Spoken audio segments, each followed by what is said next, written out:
हो गया ऑन कर दो।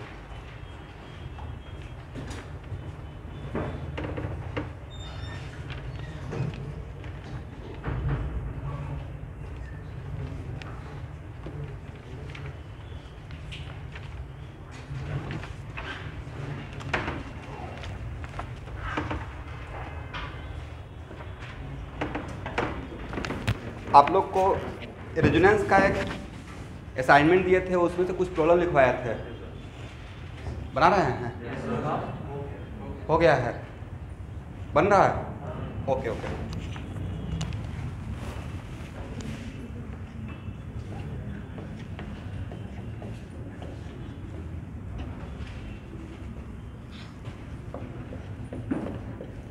सब लोग ज्वाइन कर लिए? Everyone online?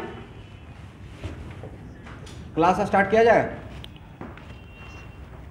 ओके। अरेंजमेंट्स का कौन सा लेक्चर रहेगा? 9। प्लेलिस्ट फाइल तो अपडेट करके शेयर कर दिया हूँ। प्लेलिस्ट फाइल आपको मिल चुका है ना? रेजिडेंस का पहले भी तो शेयर किए होंगे, तो मैं अपडेट कर चुका हूँ, उसमें देख लीजिएगा। तो यह है रेजिडेंस का लेक्चर नंबर 9। सबसे इंटरेस्टिंग बात यह है कि इतना रेजोनेंस पढ़ने के बाद आज हम लोग पढ़ने जा रहे हैं कंडीशन फॉर रेजोनेंस। हेडिंग लिखिए, condition for resonance.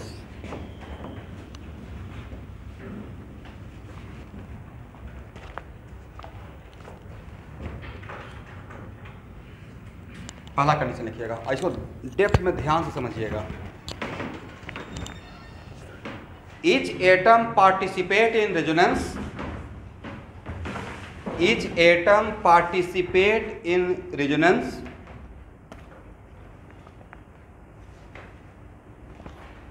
must have.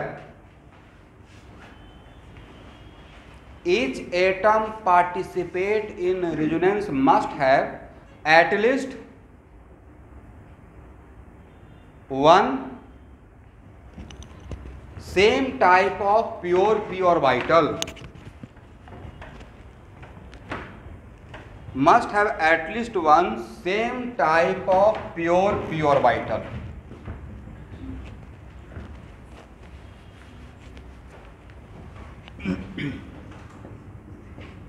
ध्यान से देखिएगा।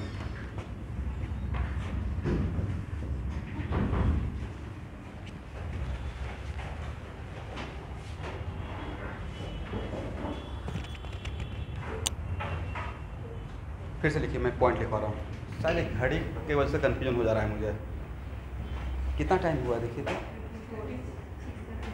6:30। ओके, तो मैं सही 6:30। एनीवे, 1 मिनट के लिए झगड़ा नहीं करेंगे। लिखिए मोर्चना, कंडीशन फॉर रेजोनेंस। पहला point, each atom participate in resonance must have at least one same type of pure p orbital.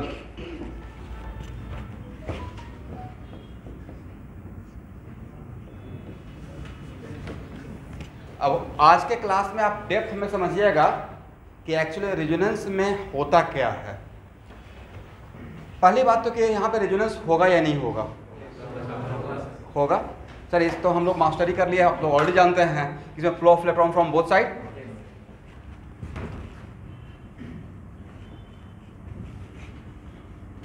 पहले एक रेजोनेटिंग स्ट्रक्चर ड्रॉ कर लेते हैं। CH2 plus CH double bond CH CH2 minus.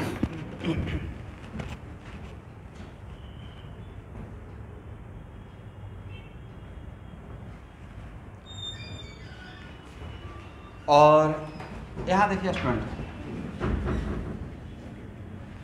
जिस time पे आपको मैं ओवरलैपिंग ऑफ ऑर्बिटल VVT में पढ़ा रहा था, 2 टाइप का ओवरलैपिंग ना, एक्सियल और लेटरल। तो वहाँ पे एक मैं बात बोला होगा कि PX का ओवरलैपिंग किसके साथ होता है? PX के साथ। एग्री?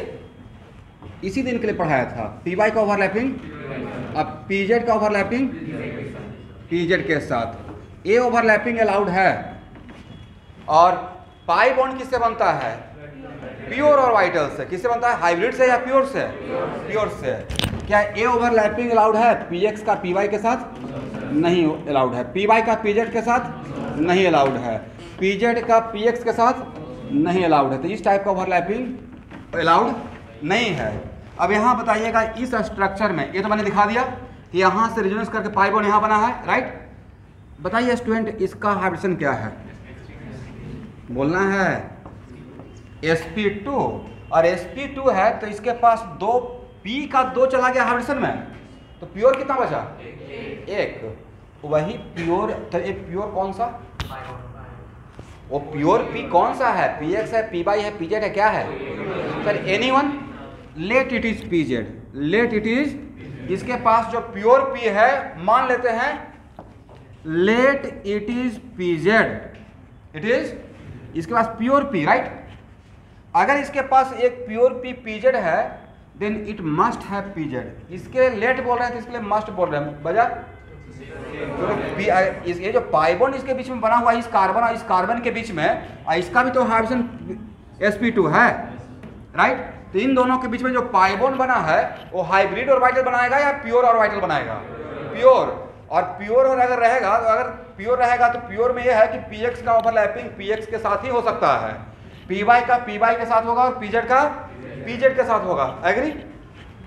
तो अगर इसके पास एक प्योर जो है तो अब इसमें कोई ऐसा कॉन्ट्राडिक्शन नहीं कि सर आपने pz क्यों माना, इसलिए मैंने बोला let us suppose one of the pure p is pz। आप py बोलेंगे तो py लेके भी चल सकते हैं, राइट। आंसर पे कोई इफेक्ट नहीं आएगा। अगर इसके पास pz है तो इसके पास भी तो pz होना पड़ेगा। एग्री? क्योंकि अगर pz नहीं रहेगा तो क्या पाई बॉन्ड बनेगा? नहीं बनेगा। तो if it has pz then it must have pz। Agree? तो ये जो पाई बॉन्ड बना हुआ है वो किसके कारण बना हुआ है? pz और pz। यहाँ तक आ गए? चलिए यहाँ तक आने के बाद अब यहाँ पे आ जाइए। इसके पास pz था, अब इसके पास भी तो pz था। इसके बीच में कौन सा बॉन्ड बना है? Pi bond. पाई बॉन्ड बना हुआ है। इसके पास हम लोग यहाँ पे क्या प्रूफ कर दिए कि pz है, तो इसको भी क्या होना पड़ेगा? pz ही होना पड़ेगा, राइट। यहाँ तक आ गए? लॉजिक ना। अब फिर से वहां से यहाँ आ गए। मैंने इसके हेल्प से इसका बताया, इस कार्बन के हेल्प से इसका बता दिया किसके पास pz है, और इस कार्बन के हेल्प से इसका बता दिया। वहां जाकर, यहाँ जाकर या वहां जाकर? वहां जाकर। अब फिर वापस जल्दी से आइए, अब फिर वापस यहाँ पे आ गए। अगर ये pz है तो इसको भी क्या होना पड़ेगा? pz ही होना पड़ेगा। तो कौन कौन सा एटम रेजोनेंस में पार्टिसिपेट करा था? All 4 carbon. और सारे कार्बन के पास क्या है? At least one same type of pure p हुआ। pz pz pz and pz। तो मेरा पहला कंडीशन क्या था? All atom participate in resonance must have at least one same type of pure vital. Agree?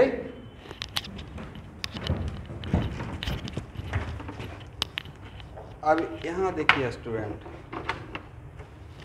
अब रियल सीन कुछ और है। यहाँ देखिए, यहाँ देखिए। तो यहाँ इसका pz, इसका pz, इसका pz और इसका pz सब पैरेलल रहेगा क्योंकि all are along z axis, all are along. तो ऐसा मानिए कि ये 4 बैम्बू ट्री है। बैम्बू ट्री देखे हैं? ओके। ये 4 बैम्बू ट्री है और अगर एयर का फ्लो हो रहा है तो ये बीच वाला क्या करेगा? कभी इसके साथ टकराएगा और कभी इसके साथ टकराएगा। जब इसके साथ टकराते रहेगा तो इसके साथ लैटरल ओवरलैपिंग करेगा, और जब लैटरल ओवरलैपिंग करेगा तो कौन सा बॉन्ड? पाई बॉन्ड। और जब इसके साथ टकराएगा तो इसके साथ लैटरल ओवरलैपिंग। तो रेजोनेंस में जो एरो दिखाते हैं ना, वो एरो एक्चुअली नहीं होता है। होता क्या है? मान लीजिए कि एक पाई बॉन्ड, ये पाई बॉन्ड ऐसे बना हुआ है, किसके वजह से? pz और pz की वजह से। और एक पाई बॉन्ड यहाँ बना हुआ है pz की वजह से। तो ये बीच वाला जो pz है वो क्या करेगा? कभी इसके साथ ओवरलैप करते रहेगा, कभी इसके साथ। जब इसके साथ ओवरलैप करेगा तो यहाँ पे पाई बॉन्ड बनेगा, इसके साथ ओवरलैप करेगा तो, बट ओवरलैप कब करेगा? यहाँ पे it is very important to note that कि ए रहता pz और pz से, और ए रहता पी वाई और पी वाई से, तो क्या इस ए और वाइटल इसके साथ ओवरलैप करेगा? पीजेड का पी वाई के साथ ओवरलैपिंग अलाउड है? नहीं है। तो क्या यहाँ पे पाई बॉन्ड बन पाता बीच में? नहीं। तो ये हो गया एकदम डेप्थ का कॉन्सेप्ट। मैंने यहाँ पे एक लाइन लिखवाया, बट सर ये तो सेकेंड क्लास में ही बता देना चाहिए था। सेकेंड क्लास में बताते तो आपको वो फील नहीं आता रेजोनेंस में, आपको बहुत टफ लगना शुरू होता है। तो पहले मैंने आपको रेजोनेटिव स्ट्रक्चर पर ड्रॉ किया और तब जाकर मैंने लिखा कि what the condition for resonance. तो रेजोनेंस का कंडीशन क्या है?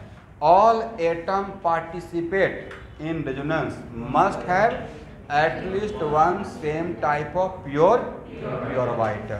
इसका मतलब ये हुआ, it is very important to note that कि आज के बाद कोई भी सिस्टम रेजोनेंस में पार्टिसिपेट कर रहा है, चाहे वो लोन पेयर हो या पाई बॉन्ड हो, सबका सब same type of pure vitals के कारण होगा। डिफरेंट टाइप या सेम टाइप? Same type. ऐसा कभी नहीं होगा कि lone pair eight the time of resonance lone pair hybrid में रहता है या प्योर पी में चला जाता है। तो अगर मेरा पाई बॉन्ड पी वाई से बना हुआ है तो लोन पेयर शिफ्ट होकर किस में जाएगा? पीजेड में या पी वाई में? पी वाई में। वजह क्योंकि रेजोनेंस में इस टाइप का प्रोसेस होना है। जितना भी पाई बॉन्ड बना हुआ है, जो अगर दो पाई बॉन्ड आपस में कंजुगेशन में है और अगर आपस में रेजोनेंस कर रहा है तो सारा pi bond different type of pure vital से बना रहेगा या सेम टाइप? Same type. अगर डिफरेंट टाइप से रहेगा तो एक ऐसे रहेगा एक ऐसे रहेगा, तो इज इट पॉसिबल कि यहाँ से ब्रेक होकर इसके साथ ओवरलैप करेगा? नहीं करेगा। समझ में आया? लेकिन मान लेते हैं किसी वजह से, लेट अस सपोज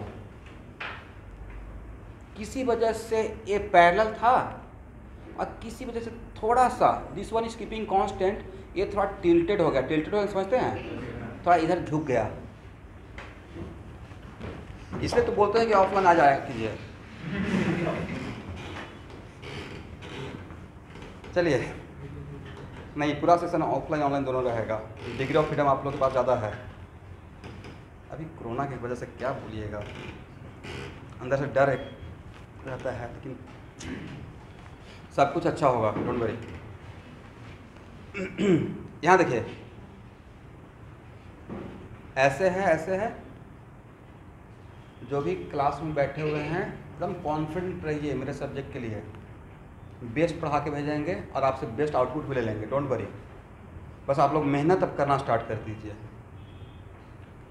और सबका पर्सनल फोल्डर बना के, थोड़ा मुझे टाइम लग रहा है, 1-2 दिन लगेगा टाइम। बैच स्टार्ट हुआ है ना, तो पहले बैच स्टार्ट होते हुए बहुत सारा बात रहता है, बहुत सारा रिक्वायरमेंट रहता है, बहुत अचानक से वर्कलोड भी आ जाता है। हालांकि मेरा वो वर्कलोड 365 दिन चलता है। मैं सोचता हूँ कि आज ऑलवेज सोचता हूँ कि आज रेस्ट लूँगा।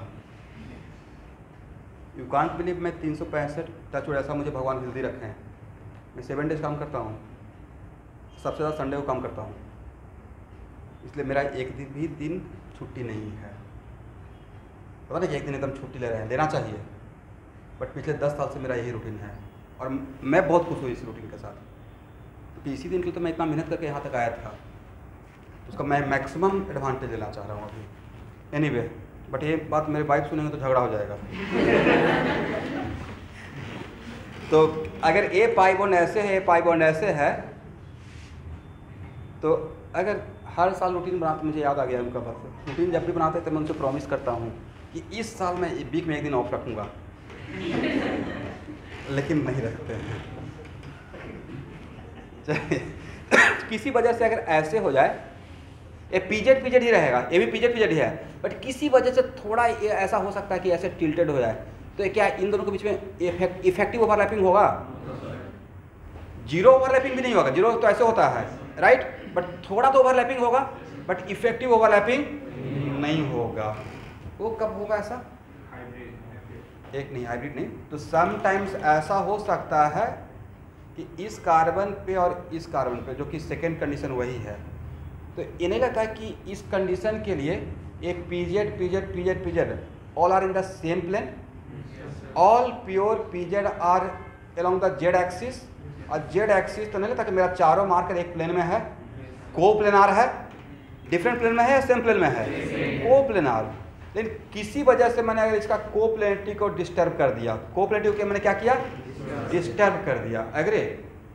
और क्यों डिस्टर्ब होगा, कैसे होगा, वो नेक्स्ट कंडीशन में आ जाएगा। लेकिन अगर डिस्टर्ब करके मैंने ऐसे कर दिया, तो क्या रेजोनेंस होगा या इफेक्टिव रेजोनेंस होगा या रेजोनेंस का अमाउंट कम हो जाएगा? रेजोनेंस का अमाउंट होगा लेकिन कम हो जाएगा। एग्री?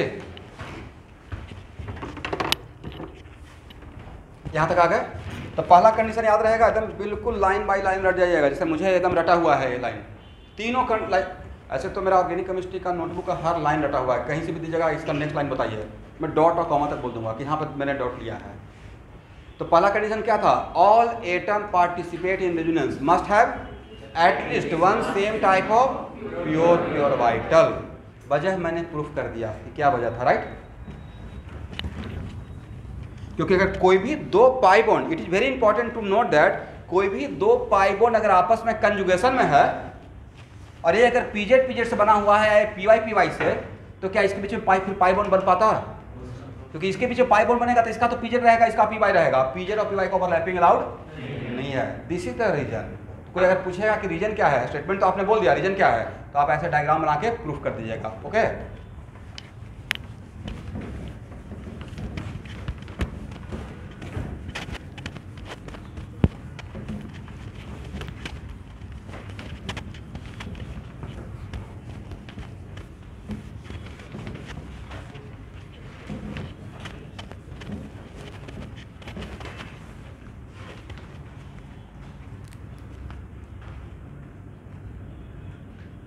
अभी इसी का मैं मॉलिक्यूलर और वाइटल डायग्राम बना रहा हूँ। यहाँ देखिएगा,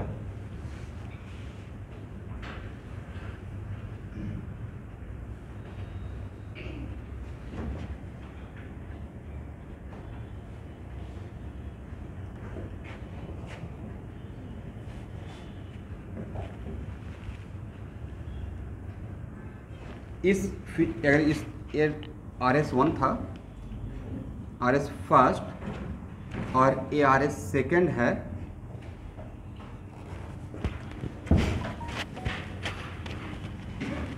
तो यहां देखिए स्टूडेंट, RS फर्स्ट में 1 2 3 4 किसके किसके बीच में पाई बॉन्ड था? 1 2 and 3 4। और पाई बॉन्ड किससे बनता है? लैटरल ओवरलैपिंग की वजह से, राइट? और ऐसे है। नेक्स्ट क्या हो रहा है, यहाँ देखिए, एरो को भी देखते रहिए। नेक्स्ट में ये एरो क्या इंडिकेट करता है कि यहाँ का दोनों इलेक्ट्रॉन लेकर यहाँ चला गया, बट एक्चुअली कोई एरो रियलिटी में क्या कोई एरो ट्रैवल करता है? रियलिटी में ये होता है स्टूडेंट कि ए और वाइटल यहाँ से दोनों इलेक्ट्रॉन ले लेगा। क्या करेगा? इस दो इलेक्ट्रॉन में एक इलेक्ट्रॉन तो इस कार्बन का, एक इलेक्ट्रॉन इस कार्बन का, शेयरिंग हुआ था, राइट? बट अगर ए और वाइटल दोनों इलेक्ट्रॉन यहाँ से ले ले, एग्री, तो ये इसको एक इलेक्ट्रॉन का लॉस हो जाएगा। इस पे क्या रहेगा? प्लस। इस पे क्या रहेगा? प्लस। और ए दोनों इलेक्ट्रॉन में एक इलेक्ट्रॉन इस कार्बन का है, एक इलेक्ट्रॉन इस कार्बन का है, एक कार्बन ए दोनों इलेक्ट्रॉन अपने पास रख ले, तो इसमें क्या जाएगा? माइनस। एग्री? और ये दोनों इलेक्ट्रॉन लेकर फिर इसके साथ ओवरलैपिंग कर जाए, क्योंकि ओवरलैपिंग में जब VBT पढ़ा रहा था तो उसमें ये भी पढ़ाया था, overlapping should also takes place between fulfilled and vacant. Fulfilled and vacant. तो इसका यहाँ पे जो मॉलिक्यूलर और वाइटल डायग्राम जो बनेगा,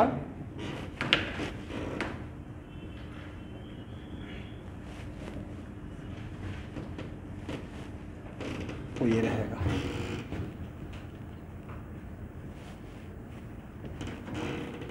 समझ गए?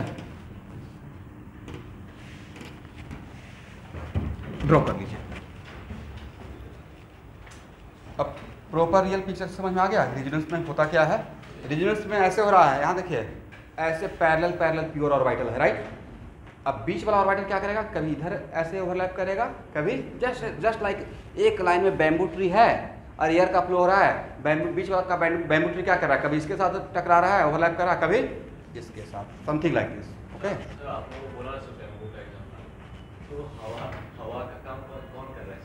ये तो ऐसे ही समझाने के लिए आपको बोल दिया, बट कोई तो ऐसे चाहिए होगा ना। यस, तो उसको थोड़ा देर के बाद पढ़ाऊंगा। Under the heading resonance energy, under the heading what? कोई भी, यहाँ देखिए, पहले मैंने आज के क्लास में कहाँ से स्टार्ट किया कि रेजोनेंस किसी प्रोसेस, रेजोनेंस का प्रोसेस मॉलिक्यूल का स्टेबलाइज करता है या डीस्टेबलाइज करता है? मैंने पूछा बात, तो अगर मॉलिक्यूल के अंदर रेजोनेंस हो रहा है तो कोई भी प्रोसेस अगर मॉलिक्यूल में हो रहा है, खुद से अगर हो रहा है, स्पॉन्टेनियसली हो रहा है, तो डैम सीरो सिस्टम को स्टेबलाइज करने के लिए होगा। नेचर में खुद से कोई प्रोसेस होता है डीस्टेबलाइज करने के लिए, स्टेबलाइज करने के लिए, स्टेबलाइज करने के लिए। तो थोड़ा देर के बाद समझ में आएगा। हाँ बोलिए सर, वो ऑर्बिटल इलेक्ट्रॉन लेता कैसे है? लेता क्यों? यहाँ से, अच्छा लेता क्यों है, वही तो क्वेश्चन इनका है। तो जो एयर का बैम्बू ट्यूब में तो एयर आ गया, यहाँ पे कौन सा एयर आएगा, तो यहाँ पे एयर आएगा। एक्चुअल में ये बात आप लोग जानते भी हैं, according to classical theory of electrodynamics Maxwell, ये हम लोग रदरफोर्ड के ड्रॉबैक के बाद बोर मॉडल में पढ़ा रहा था, राइट। तो एनी एक्सेलरेटेड चार्ज पार्टिकल क्या रिलीज करता है, एनर्जी। तो कोई भी चार्ज पार्टिकल अगर एक पोजीशन से दूसरे पोजीशन पे अगर जाता है under the influence of force, तो एक्सेलरेटेड चार्ज पार्टिकल हो गया। और अगर एक्सेलरेटेड चार्ज पार्टिकल रहेगा तो वहाँ से रिलीज करेगा एनर्जी, और अगर सिस्टम से एनर्जी रिलीज होगा तो सिस्टम डीस्टेबलाइज होगा या स्टेबलाइज होगा। तो एक्चुअल में आपको नहीं लग रहा है कि इलेक्ट्रॉन डीलोकलाइज हो रहा है, एक जगह से दूसरी जगह पे जा रहा है। इलेक्ट्रॉन एक जगह से कहाँ जा रहा है, दूसरी जगह पे। तो आगे चल के पढ़ेंगे रेजोनेंस एनर्जी, थोड़ा वेट कर दीजिए। बस अभी इतना समझे कि इसका मॉलिक्यूलर ऑर्बिटल डायग्राम ये होता है, और क्यों same type of pure orbital होता है, ये बात समझ में आ गया। ओके, सेकंड कंडीशन लिखिए।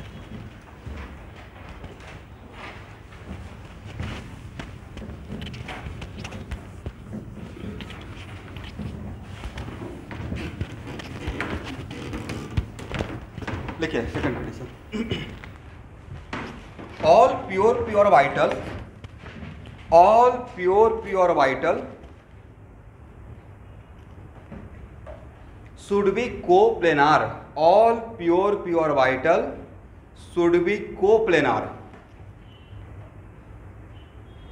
comma, this is possible only if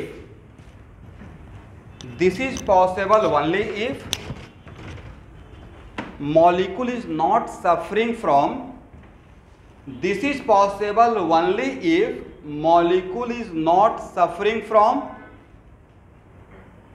steric repulsion. Molecule is not suffering from steric repulsion. Yes, all pure orbitals should be coplanar, comma, this is possible only if molecule is not suffering from which repulsion, steric repulsion, right।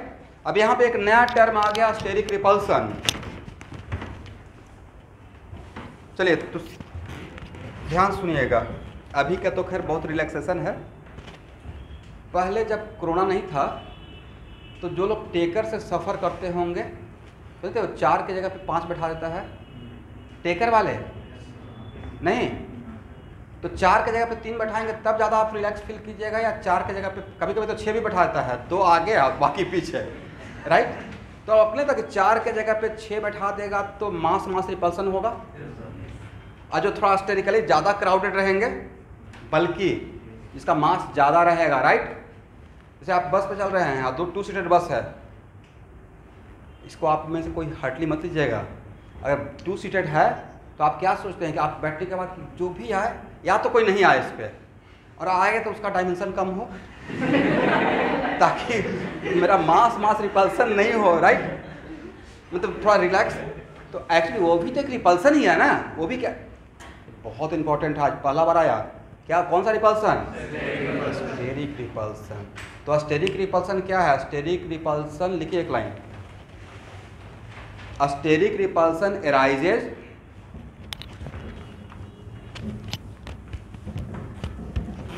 steric repulsion arises due to closeness of, steric repulsion arises due to closeness of bulky group, due to closeness of which group, bulky group। तो sir what the meaning of bulky group? Bulky group का मतलब है कि वैसा कोई group जिसका size बड़ा हो। फॉर एग्जाम्पल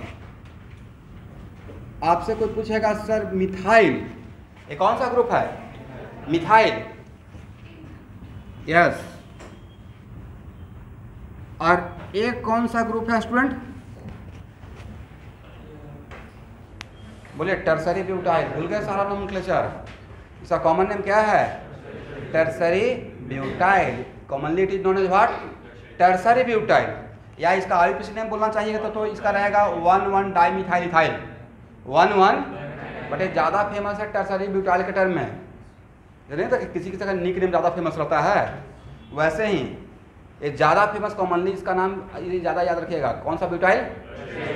अब बताइए इस ग्रुप में किस ग्रुप का साइज बड़ा है, कौन सा ग्रुप बल्कि है, क्यों सर इसमें 4 कार्बन है, 4 कार्बन है और 9 हाइड्रोजन है, इसमें 1 कार्बन है 3 हाइड्रोजन, तो किसका साइज बड़ा रहेगा, तो इसको बल्कि ग्रुप बोलेंगे, क्या बोलेंगे, इसको थोड़ा छोटा ग्रुप बोलेंगे। तो अगर इस ऐसा 2 ग्रुप पास आता है तो मास रिपल्सन, ग्रुप रिपल्सन, राइट। कम जगह में ये 2 ग्रुप आ गया तो ऑब्वियसली मास रिपल्सन भी तो होगा, तो उस क्लोजनेस ऑफ बल्कि ग्रुप को ही नाम क्या दिया गया है। और कहीं भी अगर टर्म रिपल्सन ही होता है, क्या होता है, अट्रैक्शन इंक्रीज है, एनर्जी डिक्रीज है, रिपल्सन इंक्रीज है, एनर्जी इंक्रीज है, राइट। तो रिपल्सन अगर ज़्यादा होगा तो एनर्जी ऑलवेज इंक्रीज करेगा, ठीक है।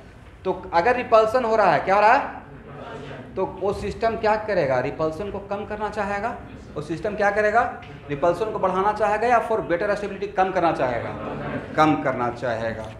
ओके, यहाँ देखिए ओपन चेन में, सब लोग ध्यान से सुनते रहिएगा, ओपन चेन, कौन सा चेन, ओपन चेन में सिंगल बॉन्ड के अबाउट रोटेशन ले सकते हैं, किसके अबाउट, आप लोग गुना समझते हो, गुना, लोहे का वायर, इसको यहाँ पे क्या बोलते हैं, गुना बोलते हैं, राइट। ऊपर से सेलिंग में फिक्स कर दिए, वेल्डिंग कर दिए एक किनारे को, राइट। एसएचएम में पढ़ाएंगे, ठीक है। एक गुना है या स्ट्रिंग भी मान लीजिए, bond is also just like a string, और यहाँ पे एक डिस्क, यहाँ पे फिक्स कर दिया, यहाँ पे फिक्स कर दिया, ये लोहे का वायर है, और इसको अगर ऐसे घुमाते हैं, क्या करते हैं, घुमा तो सकते हैं, लेकिन ना घुमाने के बाद थोड़ा सा इसमें स्ट्रेन आ जाएगा, तो घुमा कर छोड़ेंगे तो ऐसे ऐसे करते रहेगा, नहीं, लेकिन फिर भी रोटेट तो कर सकता है ना, रोटेट कर सकता है। तो वैसे ही सिंगल ओपन चेन में सिंगल बॉन्ड के सुभान का देखिए तो नजर आ रहा हूँ, तो ओपन चेन में सिंगल बॉन्ड के अबाउट रोटेशन फ्री है, राइट। ये आज के बाद याद रखना है, किसके अबाउट फ्री है, सिंगल बॉन्ड के about. But what about double bond, क्या ओपन चेन में 2 एटम के बीच में अगर डबल बॉन्ड रहेगा तो क्या रोटेशन फ्री है, वन इज कीपिंग कांस्टेंट, दूसरा को रोटेट करना चाहेंगे तो क्या रोटेट कर पाएंगे, लेकिन अगर एक बॉन्ड को ब्रेक कर देंगे तो तब कर सकते हैं, राइट। बट डबल बॉन्ड या ट्रिपल बॉन्ड के बाद रोटेशन फ्री नहीं है, एक लाइन लिखिए कहीं पे,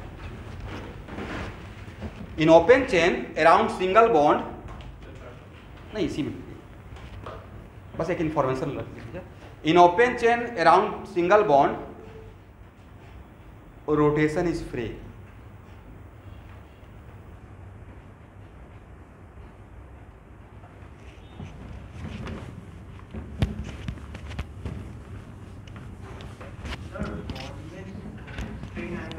रोटेशन इज फ्री मतलब depending upon requirement one side को कांस्टेंट रखते हुए सिंगल बॉन्ड के दूसरे साइड को हम लोग रोटेट कर सकते हैं, डिपेंडिंग अपॉन रिक्वायरमेंट। कोई भी काम अगर कीजिएगा, आप ऑलरेडी आप स्टेबल हैं तो जानबूझकर अनस्टेबल तो नहीं होंगे, बट अनस्टेबल हैं तो किसके तरफ बढ़ना चाहेंगे, तो स्टेबिलिटी गेन करने के लिए अगर सिंगल बॉन्ड है उसके बाद अगर रोटेट करने से स्टेबिलिटी गेन होता है तो वी कैन रोटेट, राइट। तो अब एक एग्जाम्पल लेते हैं, सब लोग यहाँ देखिएगा, सेकेंड कंडीशन फिर से एक बार पढ़िए,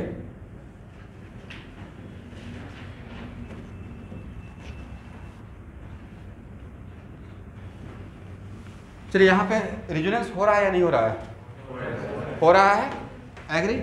और ए और ए आपस में क्या है, कंजुगेशन में। तो student it is very important to note that कि इस कार्बन नंबर 2 और कार्बन नंबर 3 पे जो ग्रुप है वो तो हाइड्रोजन है, यहाँ पे जो ग्रुप है क्या है, हाइड्रोजन, और यहाँ पे क्या है, हाइड्रोजन।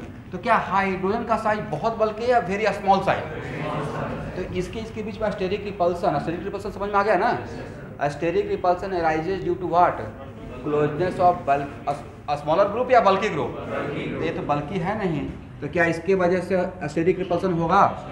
और जब स्टेरिक रिपल्सन अगर हो ही नहीं रहा है तो इसको कम करने के लिए हम लोग दिमाग नहीं लगाएंगे। बट एक एग्जाम्पल मेरा ए है, एक एग्जाम्पल आपके सामने मैं ए रखता हूँ, और आप में से सबको ये बात मैं पढ़ाया हूँ कि कोई भी एटम डायरेक्टली अगर sp2 एटम से अटैच है, किससे? तो वो उसी प्लेन में रहेगा जिस प्लेन में वो कार्बन है। एग्री? ये हम लोग ऑर्गेनिक केमिस्ट्री के हाइब्रिडाइजेशन में पढ़े हैं। तो इस कार्बन का हाइड्रोजन क्या है? sp2, और इसका भी क्या है?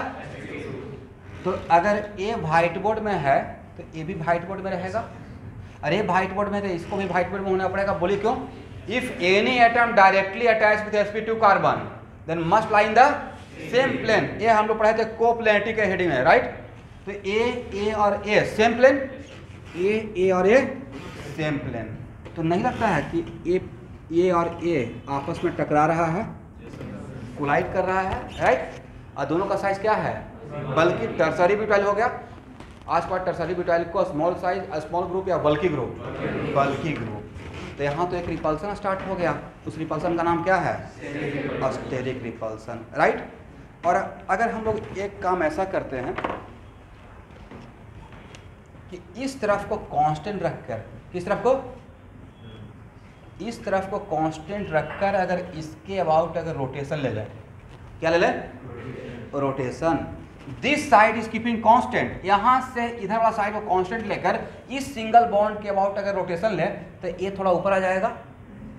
कालिदास वाला काम नहीं करना है कि जिस पेड़ को काटना है तो उधर ही बैठ कर ऐसा काट रहे हैं। कुछ लोग सोच रहे होंगे दोनों को ऐसे करके रोटेट करते हैं। मेरा पर्पस था इसके बीच में डिस्टेंस क्रिएट करना। क्या था?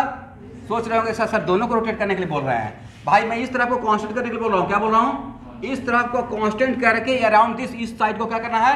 रोटेशन लेना है। और रोटेशन ले सकते हैं, मैंने पॉइंट लिखवा दिया। तो ओपेजन में किसके अबाउट रोटेशन हो सकता है? सिंगल बॉन्ड के अबाउट। ये बहुत डेप्थ का कॉन्सेप्ट है, ठीक है? तो अगर रोटेट करेंगे तो ये थोड़ा ऊपर आ जाएगा और ये व्हाइट बोर्ड में रहेगा। तो इसके बीच में मैंने क्या क्रिएट कर दिया? डिस्टेंस। और डिस्टेंस क्रिएट करने से क्या फायदा हो गया? कौन सा रिपल्सन? Steric repulsion. दोबारा स्टेरिक रिपल्सन पर बात नहीं करूंगा, ये समझ में आ गया? लेकिन उस चक्कर में कभी कभी एक काम फायदा करते हुए दूसरा थोड़ा नुकसान हो जाता है। लेकिन हो सकता है कि जो फायदा कर रहे हैं वो बहुत ज़्यादा फायदे वाला हो। अब हो सकता है कि IIT की तैयारी कर रहे हैं तो उसमें थोड़ा आपका हेल्थ गिर रहा हो, बट वो मोमेंटली नुकसान है, लॉन्ग टर्म में बहुत फायदे वाला हो रहा है। तो एक्चुअल में समटाइम्स मैंने बोला कि रेजोनेंस का प्रोसेस आगे पढ़ाऊंगा, किसी मॉलिक्यूल का स्टेबलाइज करता है रेजोनेंस का प्रोसेस। बट हो सकता है कि कोई दूसरा फैक्टर ज़्यादा डीस्टेबलाइज कर रहा है, जितना रेजोनेंस स्टेबलाइज कर रहा है उससे कहीं ज़्यादा दूसरा फैक्टर डीस्टेबलाइज कर रहा है। तो पहले हम लोग उसको ओवरकम करेंगे। तो एक्चुअल में सिचुएशन ऐसा था कि ए यहाँ पे पीजेड ध्यान से देखिएगा, अरे भी क्या था? रेजोनेंस होने के लिए इस पीजेड सबको क्या रहना चाहिए था? Coplanar, right? सबको व्हाइट बोर्ड के परपेंडिकुलर होना चाहिए था। व्हाइट बोर्ड के परपेंडिकुलर ऐसे रहेगा और ऐसे रहेगा। लेकिन इसके अबाउट रोटेशन के वजह से और इस तरफ को आपने क्या किया है? कांस्टेंट। तो आपने इसको ऐसे बार बार नहीं समझाऊंगा, ध्यान से देख लीजिएगा। तो इस तरफ को आपने कांस्टेंट कर दिया और इस पार्ट को क्या कर रहे हैं? रोटेशन ले रहे हैं। तो उस रोटेशन के चक्कर में ये भी तो रोटेट कर जाएगा, ये भी क्या होगा? तो आपको नहीं था कि ये ऐसे रहेगा और ये थोड़ा ऐसे टिल्टेड हो जाएगा। और जब टिल्टेड हो जाएगा, ये बात तो मैं समझा रहा था, जब टिल्टेड हो गया, लेकिन टिल्टेड होने का वजह क्या बना? Steric repulsion. क्या वजह बना? इसको प्रॉपर मैं लैंग्वेज दूंगा, ठीक है? तो अगर एक ऐसे रहा और दूसरा थोड़ा ऐसे हो गया, वजह किस वजह से?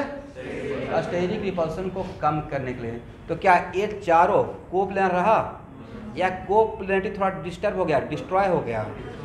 तो डिस्ट्रॉय होने की वजह से रेजोनेंस जितना इफेक्टिवली वहाँ पर रेजोनेंस हो रहा है उतना इफेक्टिवली केस ऑफ बी में होगा या थोड़ा कम हो गया या ना के बराबर होगा। इस केस में तो ना, मुझे पता है ना के बराबर मैं बोल रहा हूँ, इस केस में ऑलमोस्ट ना के बराबर होता है। लेकिन ये बात अगर आज के क्लास में अगर नहीं पढ़ाते और तब बोलते यहाँ पर रेजोनेंस होगा ही नहीं होगा, तो आप लोग तो यही बोलते सर कंजुगेशन है तो होगा। लेकिन इससे पहले के किसी भी एग्जाम्पल में इस टाइप को मैं एग्जाम्पल ले ही नहीं रहा था, तो ये चीज़ पढ़ाया नहीं था। तो इस केस में रेजोनेंस अगर होगा भी तो ऑलमोस्ट वेरी स्मॉल अमाउंट में होगा या ऑलमोस्ट टेंडिंग टू जीरो। वजह क्या है? ये ए पाई बॉन्ड, ए पाई बॉन्ड अभी भी कोप्लेनर आ रहा है या कोप्लेनरी डिस्टर्ब हो गया? डिस्टर्ब हो गया। एग्री? अगर 180 डिग्री में घुमा दिया जाए तो तब तो मैक्सिमम हो जाएगा। लीजिए, वही तो बात बता रहे थे। एक मिनट। ओके 180 में अगर घुमा दें, मतलब बिल्कुल ऐसे है, कैसे ऊपर कर दें, बट फिर भी तो सेम प्लेन में रहेगा ना। मुझे प्लेन से हटाना है, कहाँ से हटाना है? और एक्चुअल में 180 से नहीं घूमता है, थोड़ा रोटेट करता है। स्ट्रेन बढ़ जाएगा। यस, ये 180 से घुमाएंगे, मैं इसी बात बोल रहा हूँ। अगर 180 से घुमाएंगे तो बॉन्ड ही ब्रेक कर जाएगा। ये बॉन्ड में इतना एक टॉर्सनल स्ट्रेन आगे तो पढ़ेंगे कि बॉन्ड रहेगा ही नहीं, थोड़ा ऊपर नीचे होता है। कितना? थोड़ा। हाँ, बॉन्ड में स्ट्रेन क्रिएट हो जाएगा। अभी बस आप इतना ही जानिए कि थोड़ा इसका क्या होगा, ड्यू टू रोटेशन इसका थोड़ा बीच में डिस्टेंस क्रिएट हुआ। उस डिस्टेंस क्रिएट होने की वजह से a pi bond, a pure orbital और a pure orbital same plane में नहीं है। लिखे तो, in case of B,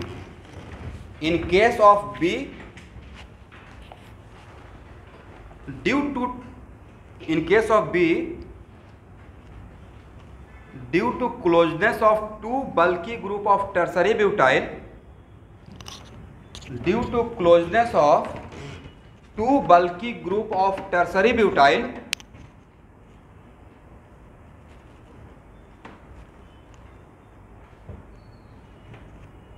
comma, steric repulsion arises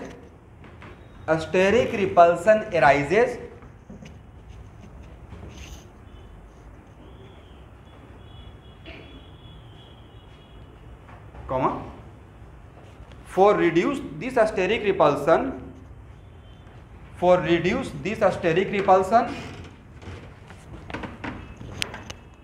there is a rotation about C2C3,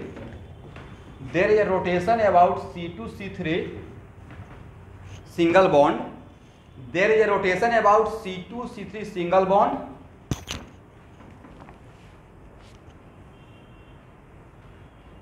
due to which coplanarity of both pi bond destroy,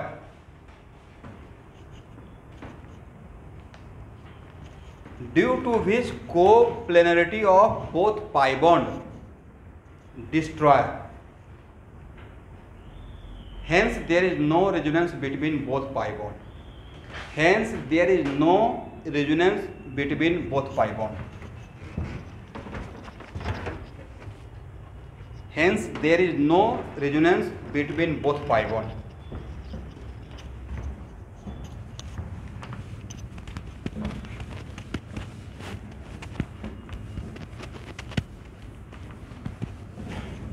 clear?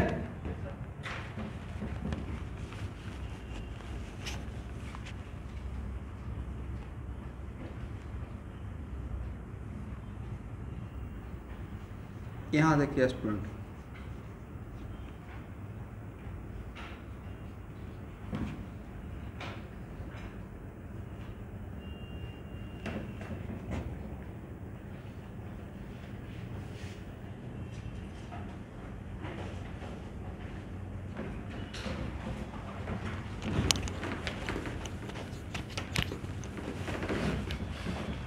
इस case में resonance होगा या नहीं होगा?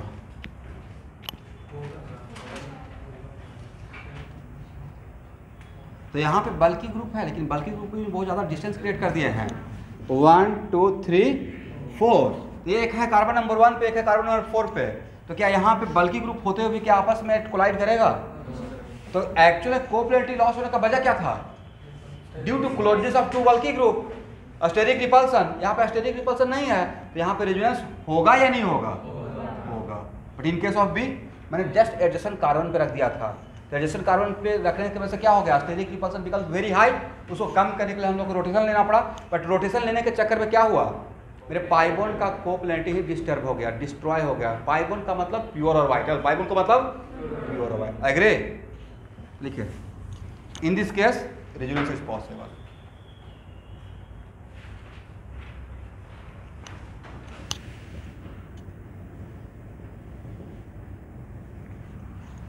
इन this case resonance is possible. अब देखिए एक demo दे रहा हूँ आपको, बोलो क्वेश्चन कैसे पूछेंगे। तो एक ही क्वेश्चन में उस आपका कॉन्सेप्ट चेक कर लेंगे। ध्यान से देखिएगा स्टूडेंट, यहाँ देखिए एग्जाम में क्वेश्चन आ जाएगा कि बी और सी में, किसमें, बी और सी में C2 C3 के बीच का बॉन्ड लेंथ का ऑर्डर क्या होगा, किसका बॉन्ड लेंथ ज़्यादा रहेगा, किसका कम रहेगा। और MOT पढ़ाया हूँ ना, और MOT में क्या पढ़ाए थे, बॉन्ड ऑर्डर ज़्यादा तो bond length come, and vice versa. तो यहाँ पे क्या डबल बॉन्ड कैरेक्टर रहेगा। जब रेजोनेंस ही आप बोल रहे हैं कि नहीं हो रहा है, तो यहाँ प्योर क्या रहेगा, सिंगल बॉन्ड कैरेक्टर। कौन सा कैरेक्टर, तो सिंगल बॉन्ड कैरेक्टर का मतलब बॉन्ड ऑर्डर 1। बट यहाँ पे रेजोनेंस होगा तो क्या सिंगल बॉन्ड रहेगा या रेजोनेंस हाइब्रिड में पार्शियल डबल बॉन्ड रहेगा। तो कहाँ का बॉन्ड ऑर्डर ज़्यादा रहेगा, यहाँ का बॉन्ड ऑर्डर ज़्यादा रहेगा, वहाँ का बॉन्ड ऑर्डर कम रहेगा। तो बॉन्ड ऑर्डर ज़्यादा, bond length come, and vice versa. कितना डेप्थ का क्वेश्चन आ गया, नहीं दिमाग घूम जाता है, राइट। आप लोग समझ पाए मैंने क्या बोला। तो C2 C3 का बॉन्ड लेंथ का ऑर्डर क्या हो जाएगा, बोलिए B ग्रेटर देन C।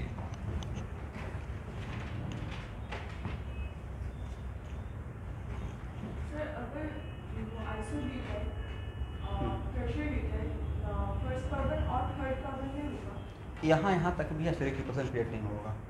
इस केस में एडजेसेंट पे रहेगा तो क्रिएट होगा, ठीक है। थोड़ा क्रिएट होगा बट रेजोनेंस होगा।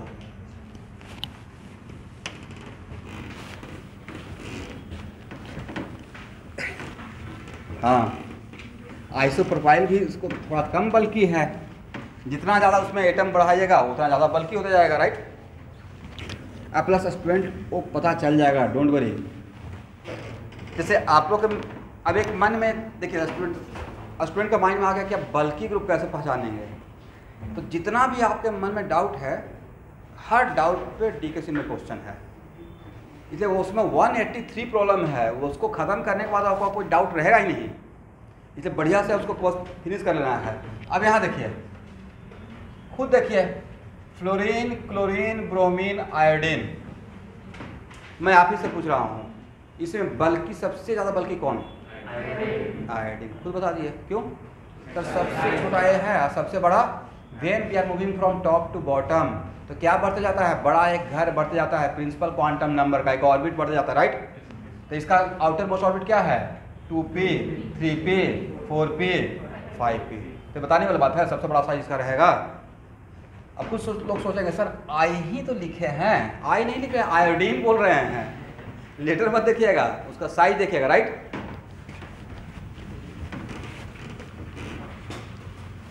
चलिए एक और एग्जांपल लेते हैं।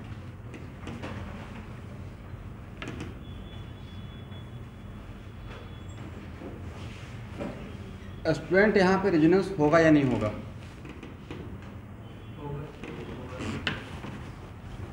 होगा। Very good, very good.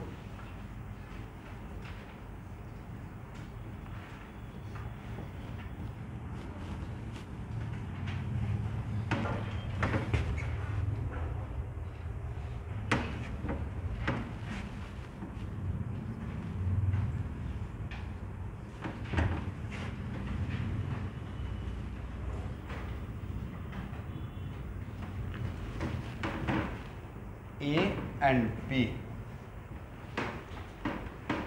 sp2 atom से डायरेक्टली जो भी अटैच रहता है वो सेम प्लेन में, राइट। तो नाइट्रोजन भी इस कार्बन के प्लेन में रहेगा। तो यहाँ का नाइट्रोजन और यहाँ का इस केस में कहाँ पे स्टेरिक रिपल्सन ज़्यादा, नहीं तो कि इस टाइप का एकदम सटीक सिचुएशन, ए और एडजेसेंट है ना, तो इस यहाँ पे एक थोड़ा सा क्रिएट हो रहा है, क्या ये दोनों ग्रुप पास आ गया है, क्या क्रिएट हुआ, closeness of group create what, steric repulsion. Group के क्लोजनेस से जो रिपल्सन क्रिएट होता है उसको आज के बाद ऑर्गेनिक केमिस्ट्री में क्या नाम दिए हैं, स्टेरिक रिपल्सन। एग्री। और यहाँ पे आयोडीन ले लिए हैं। और तब आपसे क्वेश्चन पूछा जाएगा नाइट्रोजन का लोन पेयर कहाँ पे ज़्यादा रेजोनेंस करेगा? यहाँ पे रेजोनेंस ज़्यादा करेगा। एक मिनट बजा। और at the time of resonance lone pair shifted from where to where. अभी इस नाइट्रोजन का क्या है ऑप्शन? sp3 ना, राइट? तो sp3 है, तो sp3 में आपने नाइट्रोजन को भी अकाउंट में ले लिया, लेकिन sp3 ऑर्बिटल इसके साथ पाई बॉन्ड बनाएगा क्या? तो आपको तो रेजोनेंस का फर्स्ट क्लास में ही बताए थे कि नाइट्रोजन का lone pair eight the time of resonance कहाँ से कहाँ शिफ्ट हो जाता है? हाइब्रिड से प्योर पी। कहाँ से कहाँ? हाइब्रिड से प्योर पी। तो यहाँ देखिएगा, इस स्ट्रक्चर में आइए,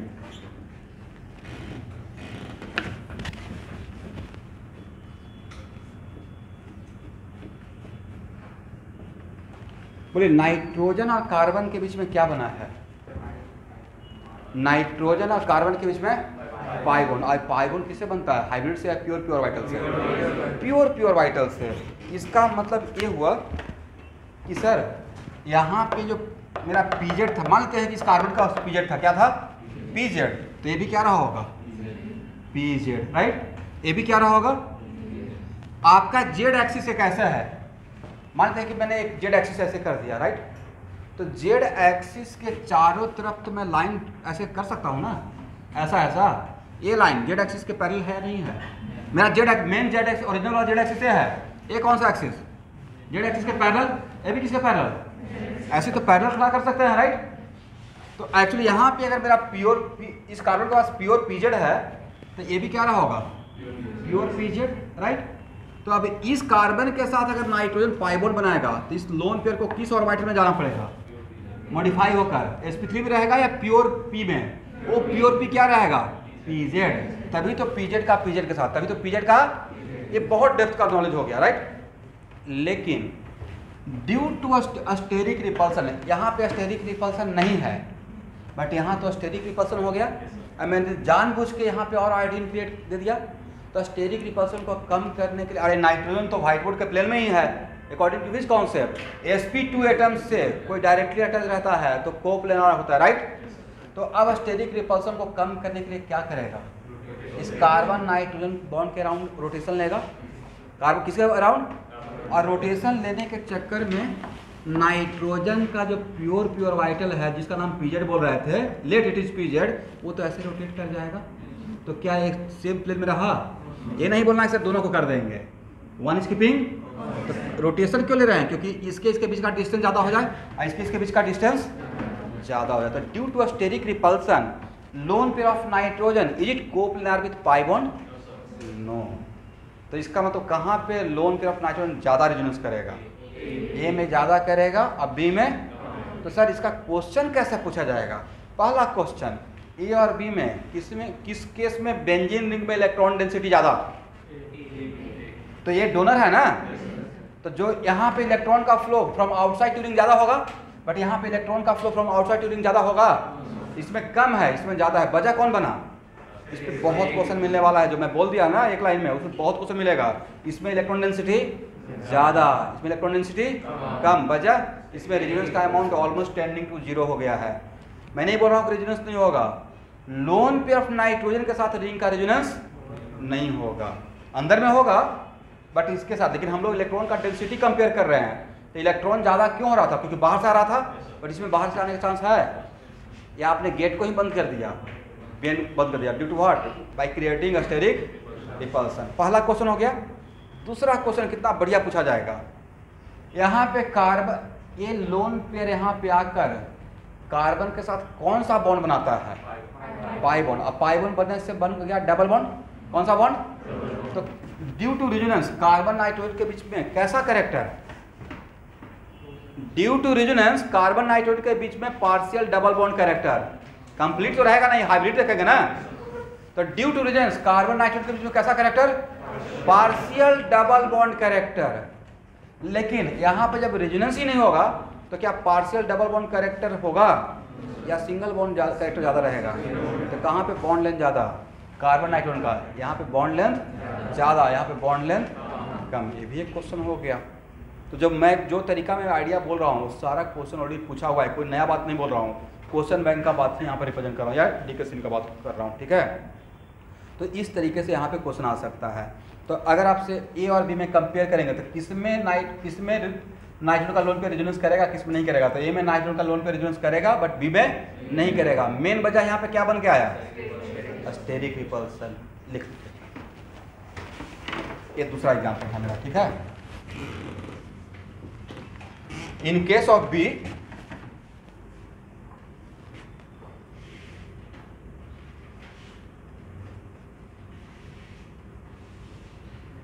in case of B,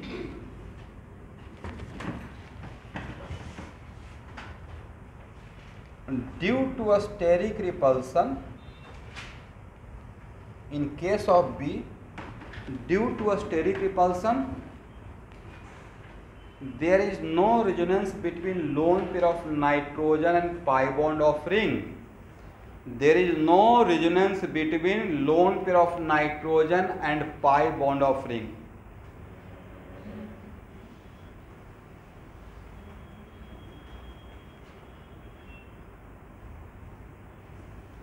Because coplanarity between lone pair and pi bond is destroyed.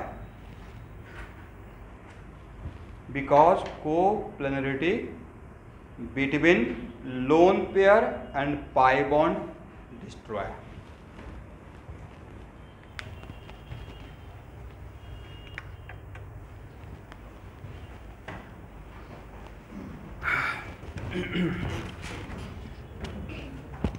चलिए पहला कंडीशन समझा दिए। सेकंड कंडीशन क्या था कि जो भी पाई बॉन्ड रेजोनेंस में पार्टिसिपेट करेगा, मतलब सेकंड कंडीशन क्या था, all p orbital should be coplanar, right.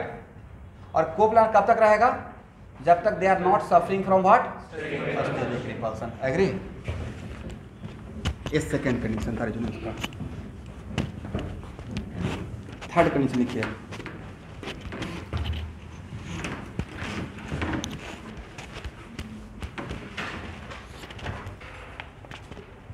all resonating structure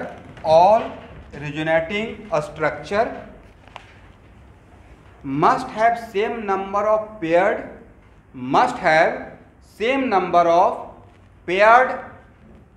or unpaired electron. All resonating structure must have same number of paired or unpaired electron. जितना भी resonating structure रहेगा सब में नंबर ऑफ पेयर्ड या unpaired electron different होना चाहिए, same होना चाहिए, सेम होना चाहिए। जस्ट मिनट यहाँ देखिए, तो मान लेते हैं कि ध्यान से देखिएगा,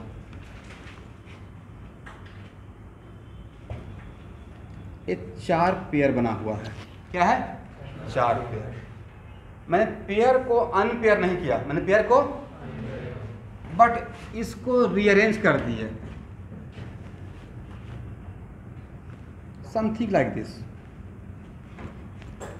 बस क्या किया कि सबका उठा कर पोजीशन को चेंज कर दिए, और तब यहाँ पे पूछेंगे how many pair of electron, क्या बोलेगा 4।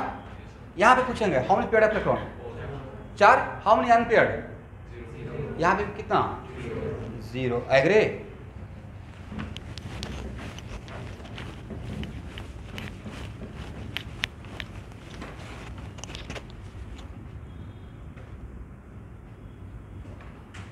ध्यान से देखिएगा,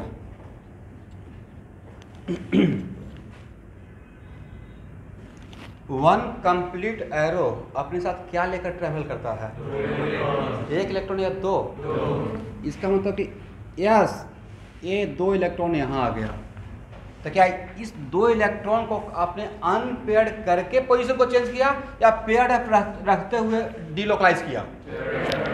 अनपेयर्ड नहीं किए, क्या किए, पेयर बनाकर यहाँ से यहाँ कर दिए, राइट। तो आप सबसे पहले एक काम कीजिए, पूरे मॉलिक्यूल में number of paired of electron count कर लीजिए पहले। How many number of paired of electron,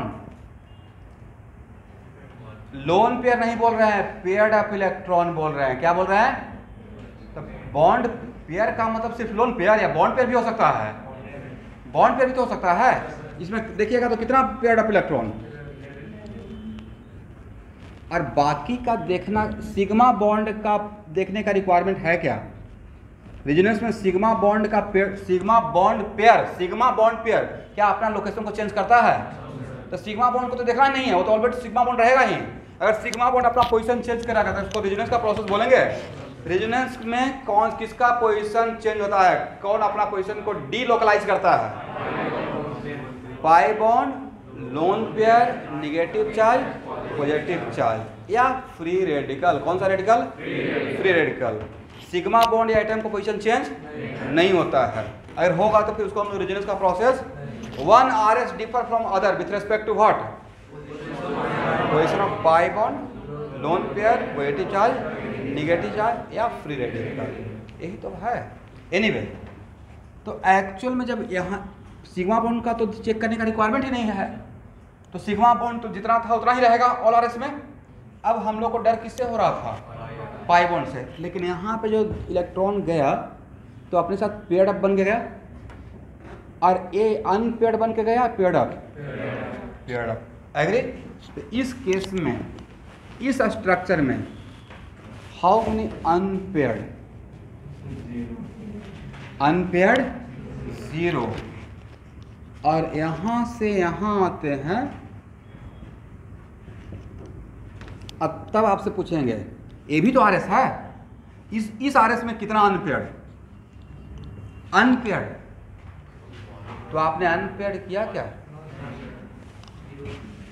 1 negative charge का मतलब 1 इलेक्ट्रॉन या 1 pair of electron? 1 negative charge का मतलब आज के बाद 1 पेयर, एक खुद का एक किसी और का, नहीं, एक खुद का और एक किसी और का। इसका तो ये 1 निगेटिव चार्ज का मतलब 1 इलेक्ट्रॉन या 1 पेयर ऑफ इलेक्ट्रॉन। कोई पूछेगा कैसे? बोलना है कि एक खुद का है, किसी और का है, और किसी और वाले के साथ खुद का क्या हुआ है? पेयर बना हुआ है। एग्री? इससे नीचे लेवल पे जाके मैं नहीं समझा सकता हूँ, एकदम बिल्कुल लोएस्ट लेवल मेरा हो गया है। समझ में आ गया? तो इसमें कितना अनपेयर्ड? कार्बन, यहाँ कार्बन को 1 इलेक्ट्रॉन का लॉस हुआ है, बट यहाँ पे इसके पास अनपेयर्ड इलेक्ट्रॉन नहीं है, क्योंकि 1 इलेक्ट्रॉन का लॉस हुआ तो कार्बन के पास कितना बचा? 3। वो 3 बॉन्ड बना के पेयरिंग में है। किसके साथ है? पेयरिंग में। तो यहाँ पे भी नंबर ऑफ अनपेयर्ड कितना? ये तो भाई सामने दिख रहा है ना।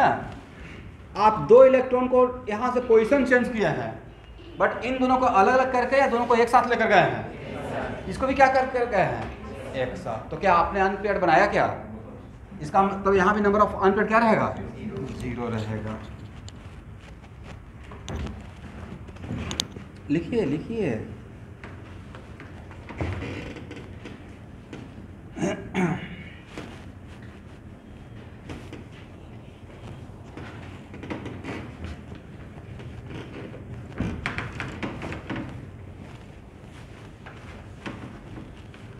सारे स्टूडेंट ऑनलाइन में ज्वाइन किए हुए हैं?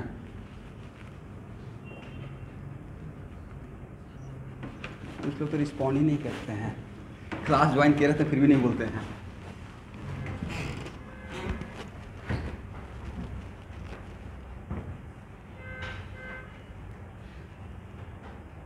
चलिए यहाँ देखिए,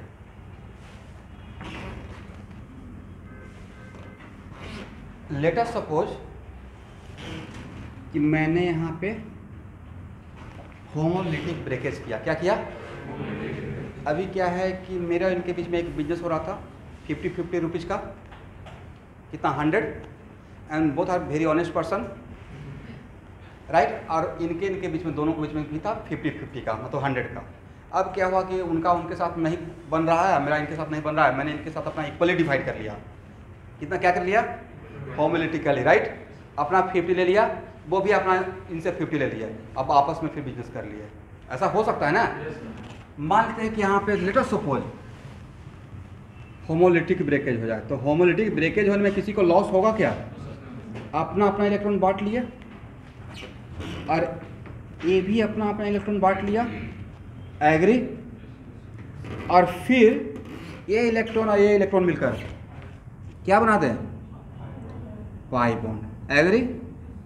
और तब एक हाइपोथेटिकल सिचुएशन क्रिएट करें जिसका नाम सी बोलते हैं। क्या बोलते हैं? सी। तो अगर आज का क्लास में ये बात अगर नहीं डिस्कस करते और तब पूछते हैं कि ए और सी आपस में रेजोनेटिंग स्ट्रक्चर है या नहीं है। तो वन, आप तो इस डिफिनेशन को याद रखते हैं कि one R S differ from other with respect to what, आगे क्या आप लोग fill in the blank, one R S differ from others with respect to location of pi bond, positive charge, negative charge, lone pair या free electron, right. तो आपको तो लगता है कि ठीक है, यहाँ पर इसमें जब कंपेयर कर रहे हैं तो पाई बॉन्ड का लोकेशन चेंज हो रहा है, इसका मतलब ए और सी आपस में रिजोनेटिंग स्ट्रक्चर हो सकता है, ए और सी आपस में क्या हो सकता है, बट आज के बाद नहीं हो सकता है। बोलिए क्यों? मैंने थर्ड कंडीशन क्या बोला, all R S must have what, same number of paired या सेम नंबर ऑफ अनपेयर्ड। तो अगर इन दो, इसमें अनपेयर्ड 0 है बट इसमें तो अनपेयर्ड 2 हो गया, तो क्या ये आपस में आर एस रहेगा? आपस में आर एस नहीं रहेगा। ये मेरा तीसरा कंडीशन था। ओके, so, इसका मतलब is it A is the R S, A is R S of C, A और बी आपस में आर एस है but C is not the R S of A and B, but C is not the R S of, लिख लीजिए A and B are RS of each other, A and B are the RS of each other, A and B are the RS of each other, but C is not the RS of A and B. Explain करने का requirement है, आप लोग समझ गए हैं। C क्यों नहीं RS A और B का? क्योंकि C में नंबर ऑफ अनपेयर्ड कितना है, C में नंबर ऑफ अनपेयर्ड हो गया अनपेयर्ड 2, बट A और B में अनपेयर्ड क्या था, 0। मैं ये नहीं बोल रहा हूँ कि RS में अनपेयर्ड नहीं होता है, मैं बोल रहा हूँ कि हर RS में अनपेयर्ड क्या रहेगा, सेम रहेगा। अगर किसी एक RS में अनपेयर्ड 1 तो सारे RS में अनपेयर्ड क्या रहेगा, 1 रहेगा। एग्री हो गया ना? तो how many condition for resonance, 3 condition. पहला कंडीशन क्या है, all atom participate in resonance must have what, pure नहीं भाई, same type of pure P. Pure और सेम टाइप में बहुत आसमान जमीन का डिफरेंस है। प्योर पी बोलिएगा तो मैं एक ले लूंगा पीएक्स और दूसरा ले लूंगा पी वाई, तो पीएक्स और पी वाई का ओवरलैपिंग, लैटरल ओवरलैपिंग होगा, नहीं होगा। दूसरा कंडीशन क्या था, all same type of pure P must be coplanar, right. और एक कब कोप्लेनरिटी बना रहेगा, when they are not suffering from what, steric repulsion। और तीसरा कंडीशन क्या है, all RS must have same number of paired and unpaired। Agree?